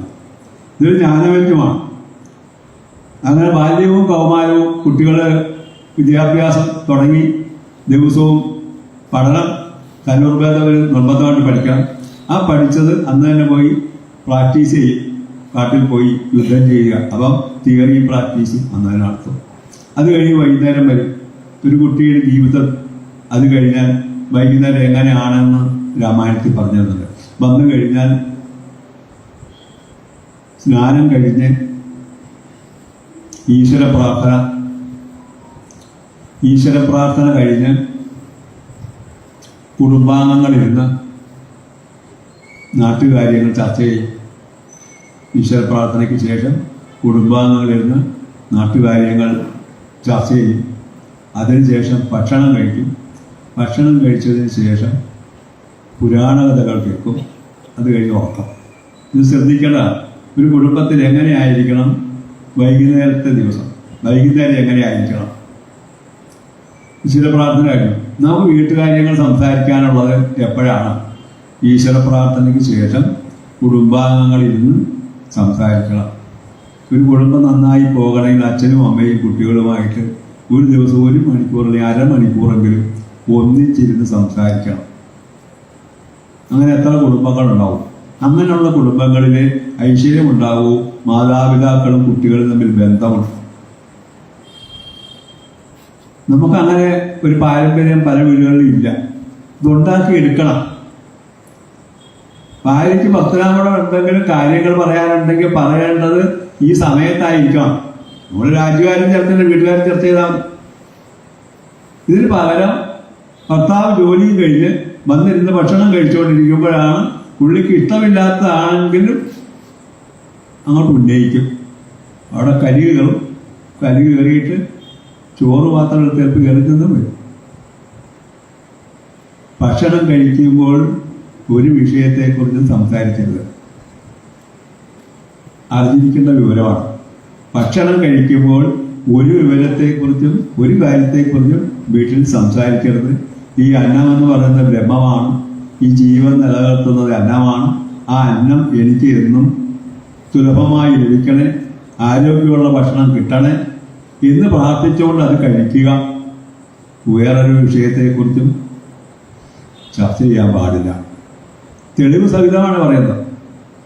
ഞാൻ എൻ്റെ അയൽവക്കത്തെ ഒരു ആളിന് ക്യാൻസർ രോഗമായിട്ട് ചോറ്റാനിക്കര രാമമാഷിനൊക്കെ അദ്ദേഹത്തെ കൊണ്ടുപോയി. ക്യാൻസർ രോഗിയാണ്. എന്തായാലും ചെയ്യേണ്ടത്, അവസ്ഥ എന്താണെന്ന് നോക്കാൻ വേണ്ടി വെറുതെ പോയതാണ്. അപ്പോൾ അവിടെ ചെന്ന് പുള്ളി കുറെ കാര്യങ്ങളൊക്കെ പറഞ്ഞ് ഇന്ന് എന്നെ വഴിപാടൊക്കെ ചെയ്ത് സീരിയസ് ആണ്, ഗുരുവായൂരപ്പൻ എന്നെ വഴിപാട് ചെയ്ത് കുറിച്ച് കൊടുത്തു. ഇത് കഴിഞ്ഞിട്ട് ഒരാഴ്ച കഴിഞ്ഞ് സ്ത്രീ മരിച്ചുപോയി. ഞാൻ ഇടയ്ക്ക് അവിടെ പോകാറുണ്ട്. മാഷോട് ഞാൻ ചോദിച്ചേ, ഞാനിവിടെ വന്നിരുന്ന് അങ്ങേരെ കൊണ്ട് വന്നിട്ട് മാഷ് എന്തൊക്കെയാണ് പറഞ്ഞത്, അവിടെ പോയി ഇവിടെ പോകുന്നതൊക്കെ പറഞ്ഞ് ഈ കഴിഞ്ഞ ഒരാഴ്ച കഴിഞ്ഞ് മരിച്ചു പോയി, എന്തിനിതൊക്കെ രാജിവെച്ച് നോക്കുന്നു എന്നോട് ചോദിക്കണം. ഞാൻ ചോദിച്ചു. അപ്പോഴേ നിങ്ങൾ വരുന്ന സമയത്ത് ഞാൻ അവിടെ എന്തെടുക്കായിരുന്നു, മാഷോടെ ഭക്ഷണം കഴിക്കായിരുന്നു. ഭക്ഷണം കഴിക്കുന്ന സമയത്ത് എൻ്റെ വന്ന് നിങ്ങളെന്താ പറഞ്ഞു? ഞാൻ പറഞ്ഞ ആളൊരു രോഗിയാണ്, പ്രശ്നം നോക്കാൻ വന്നതാണ്. ആണോ? ഭക്ഷണം കഴിക്കുമ്പോഴല്ലേ പറഞ്ഞത്? അപ്പോഴേ നിശ്ചയിച്ച് പോക്കാന്ന്. അതുകൊണ്ട് തന്നെ ഞാൻ തീരുമാനിച്ച് ഈ ആൾ പോയി. പിന്നെ ഈ ആൾ എങ്ങനെയെങ്കിലും രക്ഷപ്പെട്ട് അതിന് തുലാഭാരം നേരാൻ നോക്കുന്നതെന്ന് മാത്രമേ ഉള്ളൂ. ഇത് വ്യക്തമായ തെളിവ് വെച്ചാണ് പറയുന്നത്. ജ്യോതിഷത്തിൽ നിമിത്തശാസ്ത്രമുണ്ട്. ആ നിമിത്തശാസ്ത്രത്തിൽ പെട്ടതാണ് ഭക്ഷണം കഴിക്കുമ്പോൾ ഒരു വിഷയത്തെക്കുറിച്ച് സംസാരിച്ചിട്ടുണ്ടെങ്കിൽ അത് വെച്ച് ജ്യോതിഷർക്ക് അതിന്റെ ഫലം എന്തായിരുന്നു പറയാം. അപകടത്തിലെ അവസാനിക്കുള്ളൂ. ഇത് നമുക്ക് ബാധകമാണ്. നമ്മൾ വീട്ടിൽ ഭക്ഷണം കഴിക്കുമ്പോൾ മേലിൽ ഒരു വിഷയത്തെക്കുറിച്ച് സംസാരിക്കുന്നത്. അതിന്റെ അടിസ്ഥാന കാരണം ഈ ഇരിക്കുന്ന ബ്രഹ്മമാണ്. സകല ജീവജാലങ്ങളിലും ഇരിക്കുന്ന ആ ബ്രഹ്മം തന്നെയാണ് ഈ അന്നം. അന്നത്തിൽ നിന്നാണ് ജീവൻ ഉണ്ടാകുന്നത്. അന്നത്തിൽ നിന്നാണ് ജീവൻ ഉണ്ടാകുന്നത്. ഉപനിഷത്തിലായി പറയുന്നത് അന്നം കഴിച്ചു കഴിയുമ്പോൾ രസമുണ്ടാകുന്നു. രസത്തിൽ നിന്ന് രക്തം, രക്തത്തിൽ നിന്ന് മാംസം, മാംസത്തിൽ നിന്ന് അസ്ഥി, അസ്ഥിയിൽ നിന്ന് മജ്ജ, മജ്ജയിൽ നിന്ന് ബീജം. കഴിക്കുന്ന അന്നത്തിൽ നിന്ന് അതിന്റെ പരിണാമമാണ് ഈ പറയുന്നത്. അന്നത്തിൽ നിന്ന് രസം, രസത്തിൽ നിന്ന് രക്തം, രക്തത്തിൽ നിന്ന് മാംസം, മാംസത്തിൽ നിന്ന് അസ്ഥി, അസ്ഥിയിൽ നിന്ന് മജ്ജ, മജ്ജയിൽ നിന്ന് ബീജം. ജീവൻ ഉണ്ടാകുന്നത് ഈ അന്നത്തിലൂടെയാണ്. അതുകൊണ്ട് അന്നം വൈ ബ്രഹ്മം. അതുകൊണ്ടാണ് ഏറ്റവും വലിയ ദാനം എന്ന് പറയുന്നത് അന്നദാനം. ഏറ്റവും വലിയ ദാനം അന്നദാനമാണ്. അതിലൊക്കെ വലിയ ദാനമില്ല. ആ അന്നമാണ് മുമ്പിലിരിക്കുന്നത്. അതിനെ വിശ്വാസത്തോടുകൂടി നാളെയും നല്ല ഭക്ഷണം കിട്ടണേ എന്ന് സങ്കല്പിച്ചുകൊണ്ട് പ്രാർത്ഥിക്കുമെന്നും കാണുന്നില്ല. അന്നപതേ അന്നസ്യനോ ദേഹിന ജീവസ്യ ദുഷ്മണ പ്രപ്രദാനം ദാരിഷ ഊർജം നോ ദേഹി ദിവതേ ചതുഷ്പതേ എന്ന് വേദമന്ത്രമുണ്ട്. നിങ്ങളൊക്കെ പഠിച്ചിട്ടുള്ള വേദമന്ത്രമാണ്. അല്ലയോ ജഗദീശ്വര, പോഷക സമർത്ഥവും രോഗപ്രതിരോധ ശക്തിയുള്ളതായ ഭക്ഷണ സാധനങ്ങൾ ഞങ്ങൾക്കും ഞങ്ങളെ ആശ്രയിക്കുന്ന ആൾക്കാരികൾക്കും തന്ന് അനുഗ്രഹിക്കണമേ. സ്വാർത്ഥതയില്ല. അവിടെ വേദമന്ത്രത്തിൽ ഒരിക്കലും സ്വാർത്ഥതയില്ല. പ്രാർത്ഥിക്കുന്നത്, ഈശ്വരനോട് പ്രാർത്ഥിക്കുന്നത് എനിക്ക് വേണ്ടിയല്ല, ഈ സമൂഹത്തിലുള്ള ഇരുകാലികൾക്കും നാൽക്കാലികൾക്കും നല്ല ഭക്ഷണം കിട്ടണേ എന്നാണ് ഞാൻ തിന്നാനിരിക്കുമ്പോൾ പ്രാർത്ഥിക്കുന്നത്. അവിടെ സ്വാർത്ഥത പാടില്ല. അയലത്ത് വീട്ടിൽ പട്ടിണി നടക്കുമ്പോൾ അറിഞ്ഞുകൊണ്ട് നമ്മൾ ഭക്ഷണം കഴിച്ചാൽ പാപമാണ്. പട്ടിണി കിടക്കുന്നതെന്ന് അറിഞ്ഞുകൊണ്ട് നമ്മൾ ഭക്ഷണം കഴിച്ചാൽ പാപമാണ്. സമൂഹത്തിന്റെ ഒരു കടമയാണത്. ആരും ഭക്ഷണം കഴിക്കാതെ കിടക്കരുത്. ക്ഷേത്രങ്ങളിലൊക്കെ നിത്യാന്നദാനത്തിന്റെ രഹസ്യം അതാണ്. ഒരു വിധത്തിലും ആഹാരത്തിന് വഴിയില്ലാത്തവർ ഒരു നേരമെങ്കിലും ഇവിടെ വന്ന് കഴിച്ചിട്ട് പോകട്ടെ. ആ ദേവന്റെ ആഗ്രഹം അനുസരിച്ചാണ് നിത്യാന്നദാനം പണ്ട് ക്ഷേത്രങ്ങളിൽ ഉണ്ടായിരുന്നത്. ഇപ്പോഴും നിത്യാന്നദാനമുള്ള ക്ഷേത്രങ്ങൾ ധാരാളമുണ്ട്. മൂവാറ്റുപുഴയിലൊക്കെ ചെന്ന് ഗുരുവായൂർ 3 നേരമുണ്ട്. 3 നേരം ഗുരുവായൂരുണ്ട്. രാവിലെ ഇഡ്ഡലി ഉൾപ്പെടെ, ഉച്ചയ്ക്ക് മൃഷ്ടാന്ന ഭോജനം, വൈകിട്ട് കഞ്ഞി, 3 നേരം ഭക്ഷണമുണ്ട്. അതിൻ്റെ വളർച്ച അവിടാണ്. മൂകാംബികയിലുണ്ട് 3 നേരം ഭക്ഷണം. അപ്പോൾ ക്ഷേത്രത്തിന്റെ ചൈതന്യം എന്ന് പറയുന്നത് ഭക്തരുടെ സന്തോഷവും കൂടി വന്നെങ്കിലുള്ളൂ. ഒരാളും ദേവന്റെ പരിസരത്ത് പട്ടിണി കിടക്കാൻ പാടില്ല. അപ്പോൾ നമ്മുടെ അറിവിൽപ്പെട്ട വീടുകളിൽ പട്ടിണി കിടക്കുന്നതെന്ന് അറിഞ്ഞുകൊണ്ട് നാം ഭക്ഷണം കഴിച്ചാൽ അത് വിഷമായിരിക്കും. അപ്പോൾ കാരണം ഈ ബ്രഹ്മം പറയുന്നത് അന്നം തന്നെയാണ്. അന്നം തന്നെ ബ്രഹ്മവുമാണ്. അത് എല്ലാവർക്കും അവകാശപ്പെട്ടതാണ്. പൂഴ്ത്തി വെക്കുന്നത് പാപമാണ്. അപ്പോ ബാല്യവും കൗമാരവും കുട്ടികൾ അങ്ങനെ വളർന്നു പോകുന്നു. അവരും പഠിക്കുന്നു, പല കാര്യങ്ങൾ പോകും. അത് കഴിഞ്ഞ് വിശ്വാമിത്രന്റെ യാഗരക്ഷ നമുക്കറിയാം. വിശ്വാമിത്രൻ രാമലക്ഷ്മന്മാരെ യാഗം നടത്താൻ വേണ്ടി വിളിച്ചുകൊണ്ട് പോകുന്നു.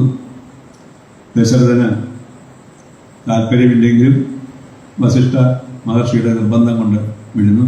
അങ്ങനെ പോകുന്ന വഴിക്ക് താടകയെ വധിക്കുന്നു.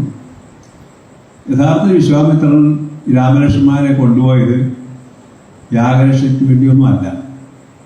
കാരണം വിശ്വാമിത്രന്റെ യാഗം രക്ഷിക്കാൻ വേണ്ടി വേറൊരാളുടെ ആവശ്യമില്ല. അത്രമാത്രം തപസ്യാണ്. വസിഷ്ഠ മഹർഷിയും, ഉദാഹരണം പറഞ്ഞാൽ വസിഷ്ഠ മഹർഷിയും വിശ്വാമിത്രനും കൂടി ഒരു മത്സരം ഉണ്ടായി. മത്സരം ഉണ്ടായി എന്ന് പറയുന്നത് ഒരാൾക്ക് ഉടലോട് സ്വർഗത്ത് പോകണം.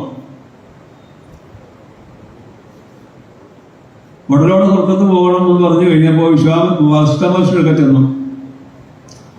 അദ്ദേഹം പറഞ്ഞു ഉടലോട് സ്വർഗത്ത് പോകാൻ പറ്റില്ല, പറഞ്ഞു വിട്ടു. വസിഷ്ഠന്റെ ശത്രുവാണ് വിശ്വാമിത്രൻ.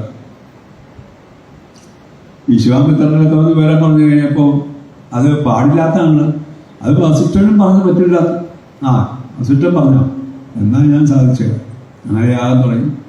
യാഗം തുടങ്ങിയിട്ട് ഈ വ്യക്തിയെ മുകളിലേക്ക് സ്വർഗത്തിലേക്ക് കയറ്റി വിട്ടു. അവിടെ ചെന്ന് കഴിയുമ്പോൾ ഇന്ദ്രൻ തടഞ്ഞ് താഴോട്ട് വിട്ടു. ഉടലോടെ ഇവിടെ ആർക്കും വരാൻ പറ്റില്ല. അവസാനം താഴോട്ട് മുകളോട് തടഞ്ഞു കഴിഞ്ഞപ്പോൾ നടുക്ക് ഈ ഭൂമിക്കും സ്വർഗത്തിനും ഇടയ്ക്ക് ഒരു സ്വർഗം ഉണ്ടാക്കി. ത്രിശങ്കു എന്ന് പറയുന്ന രാജാവിനെയാണ് കയറ്റിവിട്ടത്. അങ്ങനെ അദ്ദേഹത്തിന് വേണ്ടി ഒരു സ്വർഗം ഉണ്ടാക്കിയ ആളാണ് വിശ്വാമിത്രൻ. അതാണ് ഈ ത്രിശങ്കു സ്വർഗം എന്ന് പറയുന്ന പദത്തിന്റെ അർത്ഥം. അങ്ങനെയാണ് ത്രിശങ്കു സ്വർഗം. അവിടെയും ഇല്ല ഇവിടെയും ഇല്ലാത്ത അവസ്ഥ നമ്മൾ പറയാറുണ്ട്. അപ്പൊ ത്രിശങ്കുവിന് അവരെ കൊണ്ടുപോകേണ്ട ആവശ്യമുണ്ടോ? അതില്ല. കൊണ്ടുപോയതിന് ഉദ്ദേശം ബ്രഹ്മാസ്ത്രം ഉൾപ്പെടെയുള്ള വിശേഷപ്പെട്ട അസ്ത്രങ്ങൾ ഉപദേശിച്ചു കൊടുക്കാനാണ്. ധാരാളം അസ്ത്രങ്ങൾ ഉപദേശിച്ചു കൊടുക്കണം. ഇന്ദ്രാസ്ത്രം ഉപരിപഠനത്തിന് വേണ്ടിയാണ്. രാമായണം വീടുകൾ വായിക്കുമ്പോൾ കുട്ടികളുണ്ടെങ്കിൽ അവരെ കൊണ്ട് ബാല്യവും കൗമാരവും വായിക്കും. കോളേജ് വിദ്യാഭ്യാസങ്ങളുണ്ടെങ്കിൽ അവർക്ക് വിശ്വാമിത്രന്റെ ആകർഷണം ഉപരിപഠനമാണ്. അതിന്റെ ഉദ്ദേശം അതാണ്. ഉപരിപഠനത്തിനുള്ളവർക്ക് അത് വായിക്കും. ഇപ്പം വിവാഹം നടക്കാത്ത വീടുകളിൽ വിവാഹത്തിന് വേണ്ടി സീതാസ്വയംവരം വായിക്കും. ഞാനത് ഒരു ഫോട്ടോ കോപ്പി ഇവിടെ കൊടുത്തിട്ട് ഫോട്ടോ എടുത്തിട്ട് വല്ല തിരിപ്പുണ്ട്. അപ്പൊ അങ്ങനെ ഓരോ ആവശ്യത്തിന് വേണ്ടി വായിക്കാം. നമുക്കിത് അറിവ് തരുന്നത് മാത്രമല്ല, കാര്യസാധ്യത്തിന് വേണ്ടി വായിക്കാവുന്നത് കൂടിയാണ് ഈ രാമായണം. അതിന് ഓരോ ഭാഗങ്ങളും ഇന്ന ഭാഗങ്ങൾ ഇന്ന ആവശ്യത്തിന് വായിക്കാവുന്നതാണ്. എങ്ങനെയൊക്കെയാണ് വായിക്കേണ്ടതെന്ന് എഴുതി തയ്യാറായി കൊടുത്തിട്ടുണ്ട്. അത് ഫോട്ടോ കോപ്പി ഇവിടെ ഇരിപ്പുണ്ടാവും. വിനയന്റെയിലാണ് കൊടുത്തത്. അദ്ദേഹം അത് ഫോട്ടോ കോപ്പി എടുത്തിട്ടുണ്ടാവും. അത് വേണ്ടവർക്ക് അത് വായിച്ചു നോക്കി നമ്മുടെ വീടുകളിൽ ഉണ്ടാകുന്ന ഏതു വിധത്തിലുള്ള പ്രശ്നങ്ങൾക്കും രാമായണം നിത്യവും വായിക്കുമ്പോൾ ഏതെങ്കിലും പ്രശ്നങ്ങൾ, വിവാഹമാണെങ്കിലും ജോലി തടസ്സമാണെങ്കിലും എന്ത് കാര്യത്തിനാണെങ്കിലും ശത്രു സംഹാരത്തിന്റെ പ്രശ്നമാണെങ്കിലും അതിനൊക്കെയുള്ള ഭാഗങ്ങൾ അതിൽ പറഞ്ഞിട്ടുള്ള രാമായണത്തിൽ പറഞ്ഞിട്ടുള്ളത് വായിച്ചു കൊണ്ടുപോയി കഴിഞ്ഞാൽ അതിന് പരിഹാരം ഉണ്ടാക്കാൻ സാധിക്കും. ആരുടെയും പുറകെ ഓടി നടക്കേണ്ട ഒരു കാര്യവുമില്ല. അങ്ങനെയുള്ള ഒരു ഗ്രന്ഥവും കൂടിയാണ്. ജനനം മുതൽ മരണം വരെയുള്ള കാര്യങ്ങൾക്ക് അടിസ്ഥാനപരമായ പ്രമാണങ്ങൾ ഇതിനകത്ത് അവിടെ വ്യക്തമായിട്ട് പറഞ്ഞു പോയിട്ടുണ്ട്. അത് മുഴുവൻ പറയണ എത്രയോ ദിവസങ്ങൾ വേണം. വിവാഹം നടക്കുമ്പോൾ ഭാര്യയും ഭർത്താവും നിൽക്കുമ്പോൾ ആരാണ് ആദ്യം മാലയേണ്ടത്? സ്ത്രീയാണോ പുരുഷനാണോ എന്ന് ചോദിച്ചാൽ സീതാസ്വയംവരത്തിൽ ആദ്യം സീതയാണ് മാലയിടുന്നത്. സ്ത്രീ പുരുഷനെ വരിക്കുക. അപ്പൊ മാലയിടുന്നതിന്റെ അടിസ്ഥാന പ്രമാണം ഇവിടെ പറയുന്നത് സീതാസ്വയംവരത്തിൽ പറയുന്ന പ്രമാണമായിട്ട് എടുക്കാം. അതുകൊണ്ട് സ്ത്രീ ആദ്യം പുരുഷനെ വരിക്കുക, അതിനുശേഷമാണ് സ്ത്രീയെ പുരുഷൻ അംഗീകരിക്കുന്നത്. മരണാനന്തരകർമ്മം എത്ര ദിവസം വേണം? 11 ദിവസം കൊണ്ട് പെരതീരും. ദശഗാത്ര വിധിപ്രകാരം 11 ദിവസം കഴിഞ്ഞ് 12ാം ദിവസം സമിതി അടിയന്തരം നടത്തണം. ദശഗാത്ര വിധിപ്രകാരം. പിന്നെ അങ്ങനെ 16 വന്നു. 10 ദിവസത്തെ ബലിയുള്ളൂ. മരിച്ചെന്ന് കഴിഞ്ഞാൽ മരണാനന്തരകർമ്മം കഴിഞ്ഞാൽ 10 ദിവസത്തെ ബലിയാണ് പിന്നോടത്. അത് 1, 3, 5, 7, 9, 10 ഈ ദിവസങ്ങൾ ഈ 2 ബലി കിട്ടും. അപ്പൊ 16 ബലിയായി. അത് 16 ദിവസം കൊണ്ട് വന്നിട്ട് പോയതാണ്. കാരണം ഇതൊരു തൊഴിലായി നടക്കുന്ന ആൾക്കാർക്ക് കൂടുതൽ വരുമാനം കിട്ടാൻ വേണ്ടി അവർ കണ്ടുപിടിച്ച മാർഗം അത്രേ ഉള്ളൂ. 12ാം ദിവസം പഠിക്കുന്ന സമിതിയായിട്ട് രാമായണത്തിൽ പറയുന്നുണ്ട്. നിങ്ങൾ ചോദിച്ചാൽ രാമായണത്തിൽ ദശരഥ മഹാരാജാവിനെ മരണാനന്തരകർമ്മം സമർപ്പിക്കുന്നത് സബണ്ടി അടിയന്തരം നടത്തിയത് 12ാം ദിവസമാണ് വ്യക്തമായി പറയുന്നുണ്ട്. അങ്ങനെ ഓരോരുത്തരും നമുക്ക് അടിസ്ഥാനപരമായ പ്രമാണങ്ങൾ തുടക്കം മുതൽ അവസാനം വരെ കിടപ്പുണ്ട്. ഓരോന്നും പഠിക്കാൻ എത്രയോ ദിവസം വേണം? 8 മണിക്കാണ് നിർത്തണത്. ഞാൻ 8 മണിയായി നിർത്തിക്കോളാം. അവിടുത്തെ കഞ്ഞി കഴിക്കാൻ ആൾക്കാർ ഇരിപ്പുണ്ട്. കോണേക്കാവിൽ നാളെ ഒരാള് എന്നോട് പറഞ്ഞത്, അവൾ ദിവസവും അവിടെ പോകുന്നുണ്ട് കഞ്ഞി കുടിക്കാൻ. അവളെ ദിവസവും പോകുന്നുണ്ട് കഞ്ഞി കുടിക്കാൻ. ആ സ്ത്രീ 7 മണിയാകുമ്പോഴൊന്നിരിക്കും 1 മണിക്കൂർ പ്രഭാഷണം കഴിഞ്ഞ് കഞ്ഞി കുടിച്ചിട്ടാണ് പോകുന്നത്. അല്ല കഞ്ഞി കുടിക്കാൻ നേരത്തെ എല്ലാവരും വരുന്നത്. ഭർത്താവ് പറഞ്ഞു അവൾ ദിവസവും കഞ്ഞി കുടിക്കാൻ പോകുന്നുണ്ട് കോണേക്കാവിൽ. എന്ത് പറയാനാ? ഇവിടെ വന്നിട്ട് നിങ്ങൾ പോയി കഴിയുമ്പോൾ ചിലപ്പോൾ അയൽക്കാർ പറയും ഒരു കണ്ടുപിടിക്കാൻ പോകാൻ പറഞ്ഞോട്ടെ. എന്തായാലും അവിടുത്തെ കഞ്ഞി നല്ലതല്ല, അത് കുടിക്കാനായിട്ട് വരുന്നെങ്കിലും നല്ല കാര്യമാണ്. വന്നോട്ടെ, കുടിച്ചോട്ടെ. കേട്ട് കുടിക്കണം നിർബന്ധമില്ല. ഒരാൾ കുടിക്കണം എന്ന് തോന്നുകയാണെങ്കിൽ കുടിക്കുന്ന സമയത്തൊക്കെ ഒന്ന് കഴിക്കട്ടെ, നല്ലതല്ല. അത് ദാനം ചെയ്യുന്നതല്ല, അത് കഴിക്കാനും ആൾ വേണ്ടേ.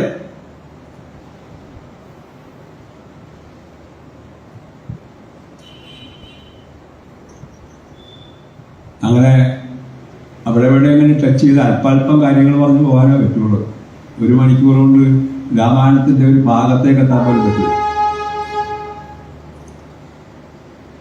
അങ്ങനെ പട്ടാഭിഷേകത്തിനുള്ള തയ്യാറെടുപ്പ് ദശരഥ മഹാരാജ് രാമനെ പട്ടാഭിഷേകം നടത്താൻ തീരുമാനിക്കുന്നത് എപ്പോഴാണ്?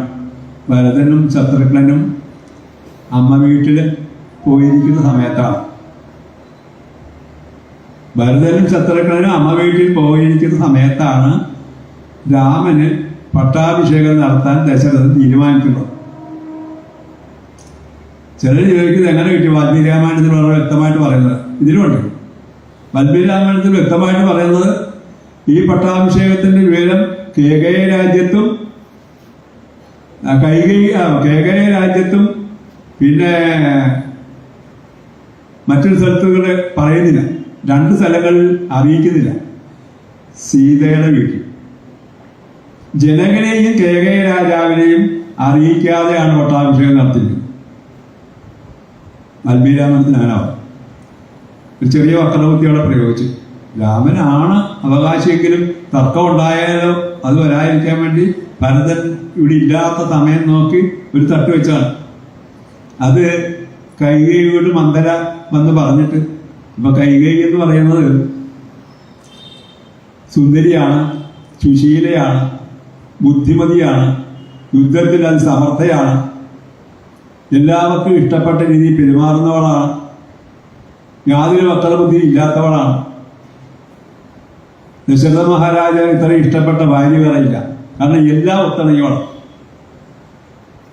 അവിടെയാണ് മന്ദര വന്ന് പ്രയോഗിക്കുന്നത്. എന്റെ പുത്രനായ ഭരതനേക്കാൾ കൂടുതൽ രാമനെ സ്നേഹിച്ചിരുന്ന കൈകേയിയുടെ അടുത്ത് മന്ദര വന്ന് പറഞ്ഞ് തെറ്റിച്ച് ഭരതന് രാജ്യം കൊടുക്കാൻ വേണ്ടി നീ ആവശ്യപ്പെടണം, നിനക്ക് 2 വരം തരാമെന്ന് പണ്ട് പറഞ്ഞിട്ടുണ്ട്, ഇപ്പോൾ അത് ആവശ്യപ്പെട്ടു. അങ്ങനെ പറഞ്ഞ് രാമനെ കാട്ടിലേക്ക് അയക്കാൻ തീരുമാനിച്ചു. ദശരഥനൊരു വക്രബുദ്ധി പ്രയോഗിച്ചു, കൈകേയി വേറൊരു വക്രബുദ്ധി പ്രയോഗിച്ചു. ഇവിടെ നമുക്ക് തരുന്ന പാഠങ്ങളുണ്ട്. സത്യസന്ധമായി ജീവിക്കണം, സത്യസന്ധമായി ധനം ആർജിക്കണം, സത്യമായിരിക്കണം നമ്മുടെ ജീവിതത്തിലെ ലക്ഷ്യം. എന്തൊന്ന് കിട്ടണമെങ്കിലും മറ്റുള്ളവർക്ക് ദ്രോഹമില്ലാത്ത രീതി നമുക്ക് അർഹപ്പെട്ടത് കിട്ടിയിരിക്കണം. അതിനുവേണ്ടി അല്ലാതെ ചതിയും വഞ്ചനയും നുണയും ഒന്നും ജീവിതത്തിൽ നല്ലതല്ല. അതാണ് ആ അവസാനം കൈകേയി ഒറ്റപ്പെടുന്നത്. ഭരതൻ വന്നു കഴിയുമ്പോൾ ഭരതന് വേണ്ടി നിനക്ക് വേണ്ടി ഞാൻ രാജ്യാഭിഷേകം നടത്താമെന്ന് പറയുമ്പോൾ പിശാചെ എന്ന് പറഞ്ഞുകൊണ്ടാണ് ഭരതൻ അമ്മയെ പറഞ്ഞത്. ഈ പിശാചിന്റെ നീചരാക്ഷസിയുടെ വയറ്റിലാണല്ലോ ഞാൻ പിറന്നത് എന്ന് പറഞ്ഞുകൊണ്ട് അമ്മയെ വഴക്ക് പറയുക, എനിക്കങ്ങനെ രാജ്യം വേണ്ട. ഇവിടെ ഇത് സംഭവിച്ചത് എങ്ങനെ? എഴുത്തച്ഛനെ പറയുന്നുണ്ട്, കഞ്ചളം പറ്റിയാൽ സ്വർണവും നിൽപ്രഭം. സുന്ദരിയും നല്ലവളുമായ ബുദ്ധിമതിയുമായ തൻ്റെ ഭരതനേക്കാൾ പ്രിയമുള്ള രാമനെ സ്നേഹിച്ചിരുന്ന കൈകേയി എന്തുകൊണ്ട് ഇങ്ങനെ വന്നു? ദുഷ്ട സംസർഗം കൊണ്ട് സംഭവിച്ചു പോയതാണ്. എത്ര നല്ലവരാണെങ്കിലും അവരുടെ സുഹൃത്തുക്കൾ നീചന്മാരാണെങ്കിൽ അതിൻ്റെ അംശമൊക്കെ അവർക്ക് കിട്ടും. അതുകൊണ്ട് നീച സംസർഗം മനുഷ്യ ജീവിതത്തിൽ ഒഴിവാക്കണം. കഞ്ചളം പറ്റിയാൽ സ്വർണവും നിഷ്പ്രഭം എന്ന് എഴുത്തച്ഛൻ പറഞ്ഞിരുന്നത് നമുക്ക് വേണ്ടിയാണ്.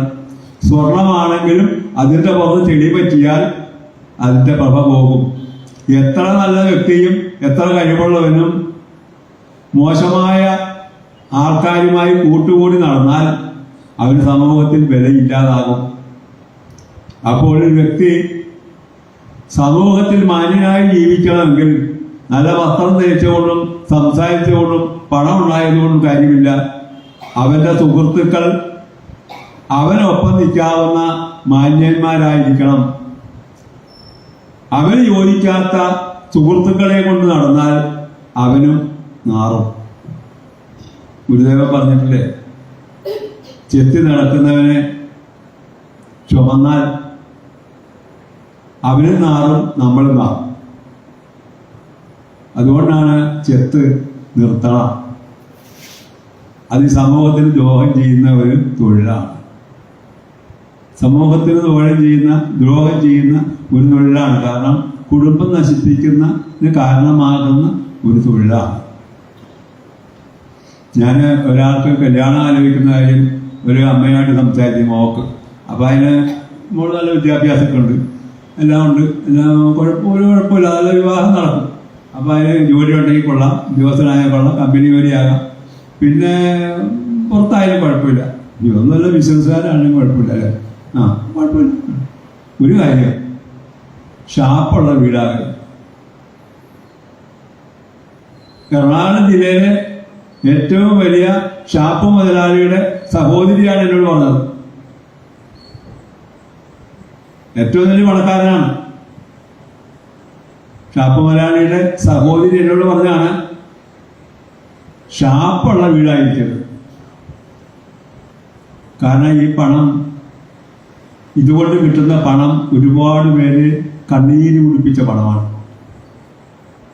അതുകൊണ്ട് ആ പണത്തിൻ്റെ കൂടെ ലോകം മുഴുവനുള്ള കണ്ണീരിൻ്റെ ഒരു അംശമുണ്ടാവും.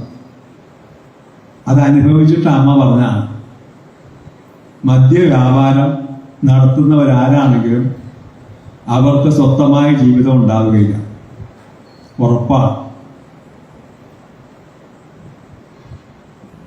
നമ്മൾ പറഞ്ഞു വന്നത്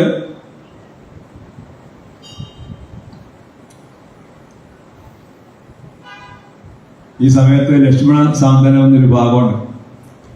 രാജ്യാഭിഷേകം നടക്കാതെ വന്നപ്പോൾ ലക്ഷ്മണനെ ഓപിച്ചിട്ട് രാമനിലൊക്കെ വെച്ച് പറയുന്നുണ്ട്, ആചാര്യനാണെങ്കിലും വേണ്ടി വന്ന ശാസിച്ച അച്ഛനെ ഞാൻ കിട്ടിയില്ല, ഏട്ടൻ രാജ്യം ഭരിക്കണം എന്ന് പറഞ്ഞുകൊണ്ട് പറയുന്ന സമയത്ത് രാമൻ പറയുന്നുണ്ട്, നിനക്ക് കോപം കൂടിപ്പോയിട്ടുണ്ട്, ഈ കോപം എന്ന് പറയുന്നത് അപകടമാണ്, നിനക്ക് എന്നോട് വലിയ സ്നേഹം ഉണ്ടാവും. ഈ ജീവിതം എന്നൊക്കെ പറയുന്നത് നമ്മൾ ഓരോ നാടുകളിൽ നിന്ന് ഓരോ ഈ വഴിയമ്പലങ്ങളിൽ ആളുകൾ കൂടുന്നത് പോലെ കഴിഞ്ഞ ജന്മങ്ങൾക്ക് നടന്നിരുന്ന ഓരോ ആത്മാക്കളും ഇവിടെ വന്ന് ഒന്നിച്ചൊരു വീട്ടിൽ കൂടിയിട്ട് പല വഴിച്ചങ്ങനെ പോകുന്നു. അതുപോലെ പോവുകയാണ്.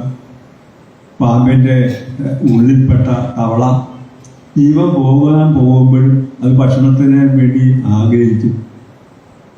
അത് മനുഷ്യർക്കുണ്ട്. മരിക്കാൻ പോവുകയാണെങ്കിൽ ആഗ്രഹവുമായിട്ടാണ് തവള ഇരിക്കുന്നത്. സ്വാഭാവികമാണ്. അതാണ് നീ പറയുന്നത്. അതുകൊണ്ട് ഈ ജീവിതം എന്നൊക്കെ പറയുന്നത് വെറും നീർക്കുമ്പളകൾ പോലെയുള്ളതാണ്. ഇത്തരം കോപങ്ങളൊന്നും പാടില്ല. കോപം എന്ന് പറയുന്നത് ഇവിടെ പറയുന്നത് കോപമാകുന്നത് യമനായിടും. ലക്ഷ്മണോട് പറയാണ്, കോപം എന്ന് പറയുന്നത് നിന്റെ കാലനാണ്. ഇതിൽ മരണാസന്നമായ രോഗങ്ങൾ ഉണ്ടാക്കാൻ വേഗം സാധിക്കും കോപിക്കുന്നവർക്ക്. നിങ്ങൾ ശ്രദ്ധിച്ചോണം. പാരാലിസിസ് വന്നിട്ടുള്ള, തളർവാദം വന്നിട്ടുള്ള ആളുകളെ നിങ്ങൾക്കറിയാം, അവർ ശ്രദ്ധിച്ചോണം. 90% ക്ഷിപ്രകോപികളായിരിക്കും. ഒരു കാര്യം കേട്ടാൽ ഇഷ്ടപ്പെടാതെ അപ്പം പ്രതികരിക്കും. എല്ലാ മനുഷ്യരും പ്രതികരിക്കില്ല. ചില ആൾക്കാർക്കും അവരുടെ രക്തത്തിലുള്ള അങ്ങനെ കോപിക്കുന്നവർക്ക് വരാവുന്ന ഒരു രോഗമാണ് തളർവാദം. അപ്പൊ തളർവാദം വന്ന് നിങ്ങളുടെ പരിചയത്തിലുള്ളവർക്ക് അന്വേഷിക്കണം. ഞാൻ അന്വേഷിച്ചിട്ട് പറയുന്ന 90%. ഞാൻ ഇത്രയും കാലം അന്വേഷിച്ചിട്ടും ഒരാൾ മാത്രമേ ക്ഷിപ്രകോപി അല്ലാത്തുള്ളൂ. ഈ അടുത്ത കാലത്ത് തളർവാദത്തിന്റെ കാര്യം പെട്ടെന്ന് കോപിക്കുള്ളൂ. പറയാൻ സാധനം ഒരാൾ എൻ്റെ ജീവിതത്തിൽ ഒരുപാട് പേരെ അന്വേഷിച്ചിട്ടുണ്ട്. ഞാൻ പല വീടുകളിലും പോകുമ്പോൾ ഇത് കണ്ട അന്വേഷിച്ചിട്ട് ഉള്ള വ്യക്തമായ അഭിപ്രായം. അപ്പൊ ക്ഷിപ്രകോപം എന്ന് പറയുന്നത് മരണാസന്നമായ രോഗങ്ങൾ ഉണ്ടാക്കാൻ കാരണമാകും. ഇവിടെ രാമൻ പറഞ്ഞിരിക്കുകയാണ്, ക്രോധമാകുന്നത് യമനായിടും. അങ്ങനെ ഓരോ പദങ്ങളും നമുക്ക് വേണ്ടി മലയാളത്തിൽ എഴുതി വെച്ചിട്ടുള്ള ഒരു ഉത്കൃഷ്ട ഗ്രന്ഥവും കൂടിയാണ്. ആധ്യാത്മിക ജ്ഞാനം ഉണ്ടാകാനുള്ളതാണ്. എങ്ങനെ ജീവിക്കണമെന്ന് പറഞ്ഞു തരുന്ന ഗ്രന്ഥമാണ്. ഗുരുദേവൻ പറഞ്ഞിട്ടുണ്ട്, യൗവനകാലത്ത് നീ ചെയ്യുന്ന ശരിയും തെറ്റും വാർദ്ധക്യകാലത്ത് നിന്റെ കൂടെ ഉണ്ടായിരിക്കും. യൗവനകാലത്ത് നാം ചെയ്യുന്ന ശരിയും തെറ്റും വാർദ്ധക്യകാലത്ത് നമ്മുടെ കൂടെ ഉണ്ടായിരിക്കും. ക്രിസ്തു ബൈബിളിൽ അതിന് വേറെന്ന് പറഞ്ഞിട്ടുണ്ട്. ക്രിസ്തു പറഞ്ഞത് യൗവനകാലത്ത് നീ എൻ്റെ കൂടെ വന്നാൽ വാർദ്ധക്യകാലത്ത് ഞാൻ നിന്റെ കൂടെ ഉണ്ടായിരിക്കും. ഈശ്വര വിശ്വാസത്തോടുകൂടി ഞാൻ പറയുന്നതനുസരിച്ച് ഈശ്വര വിശ്വാസത്തോടുകൂടി നല്ല കർമ്മങ്ങൾ ചെയ്ത് ചെറുപ്പകാലത്ത് ജീവിച്ചാൽ വാർദ്ധക്യകാലത്ത് ഈശ്വരാനുഗ്രഹം നിന്റെ കൂടെ ഉണ്ടായിരിക്കും എന്നാണ് അതിനർത്ഥം. അത് തന്നെയാണ് ഇവിടെ പറഞ്ഞത്. അപ്പോൾ ശരിയും തെറ്റും ചെയ്യാതെ ജീവിക്കണമെങ്കിൽ ഇത് ചെറുപ്പത്തിൽ പഠിക്കണം, വയസ്സുകാലത്ത് പഠിച്ചിട്ട് കാര്യമില്ല. വയസ്സുകാലത്ത് നമുക്ക് സമാധാനത്തോട് കേൾക്കാം, രാമായണം വായിച്ചല്ലോ, രണ്ടാവർത്തി വായിച്ചല്ലോ എന്നൊക്കെ പറയാം. പക്ഷെ അതുകൊണ്ട് ഗുണം കിട്ടണമെങ്കിൽ ചെറുപ്പത്തിൽ ഇത് വായിക്കുകയും ഇതനുസരിച്ച് ജീവിക്കുകയും ചെയ്തിരിക്കണം. അപ്പൊ കുടുംബങ്ങൾ ചെറുപ്പത്തിൽ ഇത് വായിച്ചിരിക്കണം, അതനുസരിച്ച് ജീവിക്കണം. എങ്കിൽ മാത്രമേ സ്വന്തമായ ഒരു അന്ത്യം ഉണ്ടാവുകയുള്ളൂ. അപ്പൊ സ്വന്തമായ ഒരു അന്ത്യം ഉണ്ടാകണമെങ്കിൽ രാമായണം പോലുള്ള ഗ്രന്ഥങ്ങൾ ചെറുപ്പത്തിൽ വായിക്കുകയും പഠിക്കുകയും ചെയ്യണം. സാധിച്ചില്ല, ഇനിയെങ്കിലും നമ്മുടെ മക്കളെ പഠിപ്പിക്കാൻ പറ്റുന്നെങ്കിൽ പഠിപ്പിക്കാൻ പറ്റുന്ന വേദികൾ ഉണ്ടാക്കിയിട്ട് അവിടെ വിട്ടുക. ഇതൊക്കെ ചെയ്യാൻ പറ്റുന്ന രീതിയിൽ മുമ്പോട്ട് പോകാൻ എല്ലാവർക്കും സാധിക്കട്ടെ. ഞാൻ രാമായണത്തിന്റെ ഒരു വളരെ ചുരുക്കം ഭാഗം മാത്രമേ പറഞ്ഞിട്ടുള്ളൂ. അങ്ങനെ നമുക്ക് രാമായണം ഇവിടെ സമർപ്പിക്കാം. രാമായണത്തിന്റെ അവസാനം ഫലശ്രുതി പറയുന്ന സമയത്ത് രാമന്റെ രാജ്യഭാരം പറയുമ്പോൾ പ്രകൃതിയൊക്കെ സുന്ദരമായിരുന്നു, കാലാവസ്ഥ സുന്ദരമായിരുന്നു, മഴ പെയ്യേണ്ടപ്പോൾ മഴ പെയ്തിരുന്നു, വേനൽ വരേണ്ടപ്പോൾ വേനൽ വന്നു, ബാലമരണങ്ങളില്ല, വൈധവ്യമില്ല. അങ്ങനെ ഒരു പിതാവ് പുത്രന്മാരെ രക്ഷിക്കുന്നത് പോലെ രാമൻ രക്ഷിച്ചു എന്ന് പറഞ്ഞ് അവസാനിപ്പിക്കുകയാണ്. ഗാന്ധിജിയുടെ ഏറ്റവും വലിയ ആഗ്രഹം ജനാധിപത്യമാണ്. ജനാധിപത്യത്തിലെ ജനങ്ങൾ തിരഞ്ഞെടുക്കുന്ന ഭരണാധികാരികൾ ഉണ്ടാക്കണം. തൻ്റെ മക്കളെ രാജാവ് എങ്ങനെ രക്ഷിക്കുന്നോ, പിന്നെ മക്കളെ ഒരു പിതാവ് രക്ഷിക്കുന്നത് പോലെ ഈ ഭരണാധികാരികൾ മക്കളെ രക്ഷിക്കണം. അങ്ങനെ ഒരു രാമരാജ്യമാണ് ഞാൻ പ്രതീക്ഷിക്കുന്നതെന്നാണ് ഗാന്ധിജി പറഞ്ഞിരുന്നത്. ഗാന്ധിയുടെ ലക്ഷ്യം അതായിരുന്നു. മരിക്കുമ്പോഴും ഹേ റാം ഹരേ റാം എന്ന് പറഞ്ഞുകൊണ്ടാണ് ഗാന്ധിജി മരിച്ചത്. രാമനായിരുന്നു തൻ്റെ ദേവൻ. തൻ്റെ ലക്ഷ്യം പിതാവ് പുത്രന്മാരെ പരീക്ഷിക്കുന്ന പോലെ പ്രജകളെ രക്ഷിക്കുന്ന ഭരണാധികാരി ഉണ്ടാകണം എന്നായിരുന്നു. അതുകൊണ്ടാണ് ശിവഗിരി വന്നപ്പോഴും ഗുരുദേവനുമായിട്ട് സംസാരിക്കുമ്പോൾ പല തർക്കങ്ങളും ഉണ്ടായിട്ട് ഗാന്ധിജി ചോദിച്ചു, ഇതെല്ലാം ഇരിക്കട്ടെ, ഞാൻ നടത്തുന്ന സ്വാതന്ത്ര്യ സമരം എങ്ങനെയായിത്തീരും എന്നാണ് അങ്ങയുടെ അഭിപ്രായം. ഗുരുദേവൻ തമാശ രൂപത്തിലാണ് പറഞ്ഞതെന്നാണ് പറയുന്നത്. എങ്ങനെയായാലും പറഞ്ഞത് അങ്ങ് ഉദ്ദേശിക്കുന്ന രീതിയിൽ ഈ സ്വാതന്ത്ര്യ സമരം വിജയിക്കണമെങ്കിൽ അങ്ങ് ഒന്നുകൂടി ജനിക്കേണ്ടി വരും. ഗുരുദേവൻ എന്ന് പറഞ്ഞാണ് അങ്ങ് ഉദ്ദേശിക്കുന്ന രീതിയിൽ ഇവിടെ ആയി തീരണമെങ്കിൽ അങ്ങ് ഒന്നുകൂടി ജനിക്കേണ്ടി വരും എന്ന് പറഞ്ഞ് ഗുരുദേവൻ പിരിഞ്ഞു. അപ്പോ നമുക്ക് ഒരു രാമരാജ്യം ഉണ്ടാകട്ടെ, അതിനുവേണ്ടി പ്രാർത്ഥിക്കാം. ഇവിടെ ഇതിന് വേദി ഒരുക്കുന്ന നമ്മുടെ യോഗത്തിൻ്റെ സാരഥികൾക്ക് നന്ദി പറയുന്നു. ഇത്രയും സമയം ഈ വേദിയിൽ ഒരു നിറഞ്ഞ സദസ്സാണ്. ഞാൻ വരുമ്പോൾ 5-6 പേരൊക്കെ ഉണ്ടായിരുന്നെങ്കിലും കാർത്തികയെ പറഞ്ഞ പോലെ ഓരോരോ അവസരങ്ങളിലായിട്ട് ആളുകൾ വന്ന് നല്ലൊരു സദസ്സുണ്ടായി. ഈ സദസ്സിൻ്റെ മുമ്പിൽ എനിക്കൊന്നും കാര്യമായിട്ട് പറയാൻ സാധിച്ചിട്ടില്ല. 1 മണിക്കൂർ കൊണ്ട് രാമായണം ചർച്ച ചെയ്തിരുന്നല്ല, ഒരു 16 മണിക്കൂർ എടുത്താൽ തീരാത്ത വിഷയമാണ്. എങ്കിലും ഉള്ള സമയത്തുള്ള കാര്യം ഇത്രയും പറഞ്ഞല്ലോ എന്ന് സമാധാനിപ്പിച്ചുകൊണ്ട് ഇത് കേട്ടിരുന്നവരോടും സംഘടിപ്പിച്ചവരോടും എല്ലാം നന്ദി പറഞ്ഞുകൊണ്ട് നിർത്തുന്നു. നമസ്കാരം.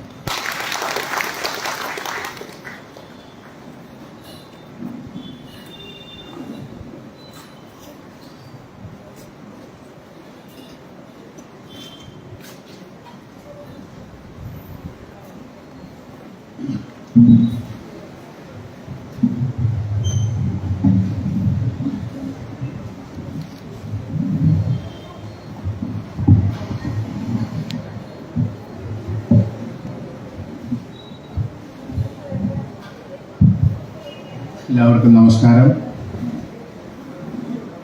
രാമായണ ജ്ഞാനയജ്ഞത്തിൻ്റെ 3-ാം ദിവസമായ ഇന്ന് വിശ്വനാഥൻ മാസ്റ്റർ നമുക്ക് തന്ന ഗുണപാഠങ്ങൾ നമുക്ക് ഉൾക്കൊള്ളാം. ഒരുപാട് കാര്യങ്ങൾ നമ്മെ പഠിപ്പിച്ചു.